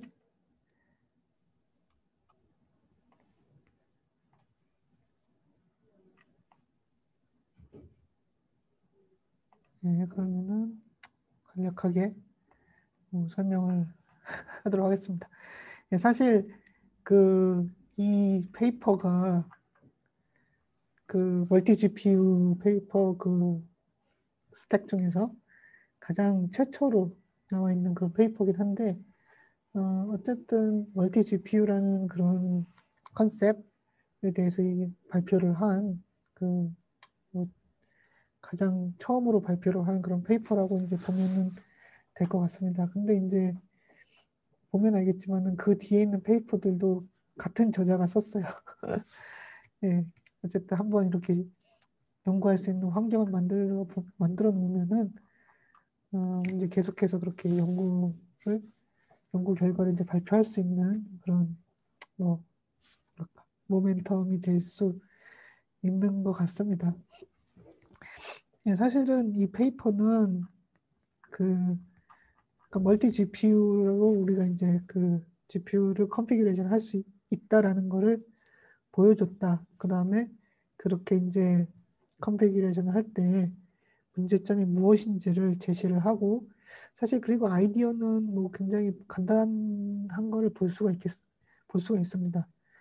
그러니까 뭐 CTA 사이의 로컬리티, 인터 CTA 로컬리티를 이용하기 위해서 CTA 분배 방식을 바꾼다든지 아니면은 메모리의 데이터 이동 오버헤드를 줄이기 위해서 메모리 데이터를 어떻게 이제 구성할 것인지 이런 여러 가지 뭐 방법이 있긴 하지만 그러면 굉장히 이제 기초적인 그런 방법을 사용했다라고 이제 볼 수 있겠고요.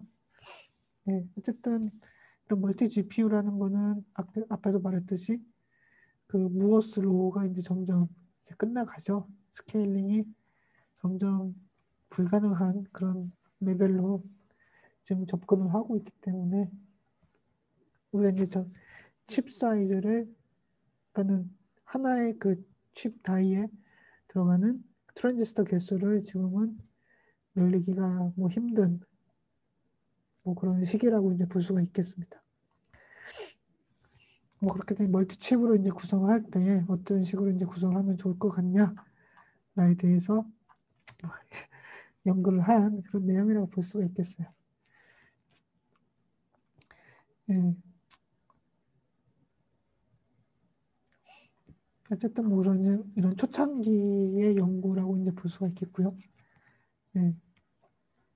어쨌든 데이터 이동을 줄이는 것이 가장 쉬운 그런 방법이긴 하겠죠. 그래서 이제 그런 방향으로 이제 연구를 했다라고 이제 볼 수 있겠습니다. 예, 발표 잘했습니다. 어쨌든 예, 이제 페이퍼 발표는 어느 정도 이제 발표 발표는 이제 마무리가 됐고요. 다음 주는 이제 그 프로젝트를 위해서 이제 다음 주는 이제 수업이 없고 그 다다음 주 15일이죠. 15일에 이제 여러분이 이제 텀 프로젝트를 한 거를 이제 발표를 하는 그런 시간을 갖도록 하겠습니다. 지금 프로젝트가 한 11조 정도 되는 것 같아요. 그러니까는 한 7에서 8분 정도 이제 발표를 하면은 뭐 시간은 얼추 이렇게 될 것 같고요. 예, 그 다음에 이제 프로젝트 발표를 할 때도 지금 우리가 이제 그 페이퍼를 발표하는 시간을 가졌잖아요. 어쨌든 그 페이퍼를 발표하는 걸 보면은 어쨌든 처음에 이제 모티베이션이라든지 이런 인트로덕션으로 이제 시작을 하고 그 다음에 그 페이퍼의 내용을 이제 설명을 하고 그리고 이제 이밸루에이션 리절트를 보여주고 이런 형식으로 이제 된다라는 거를 여러분이 볼 수 있을 것입니다. 발표도 그런 방식으로 이제 좀 구성을 해서 발표를 하면은 좋을 것 같고요. 예, 어쨌든 이 GPGPU 심을 이용해서 아니면은 뭐 리얼 GPU를 이용해서 이제 우리가 이제 캐릭터리스틱스를 이렇게 알아내는 그런 프로젝트이긴 한데 어쨌든 이런 발표 형식이 우리가 이제 지금까지 이제 페이퍼에서 이제 했던 그런 발표 접근 방법 그런 거에 맞춰서 이제 좀 발표를 하면은 좋을 것 같습니다. 예. 어쨌든 뭐 학기도 이제 점점 마무리가 돼가는 그런 시기이고 그래서 이제 잘 마무리하면 좋을 것 같고요. 예. 아쉽게도 코로나가 점점 상황이 별로 안 좋아지고 있는데 여러분들 몸 조심해서 이 겨울을 잘 넘기면 좋을 것 같습니다. 예, 뭐 다른 질문 있나요? 마지막 프로젝트 발표랑 뭐 어떤 거를 제출해야 되는지는 제가 좀 정리를 해가지고 블랙보드에 이제 올리도록 하겠습니다.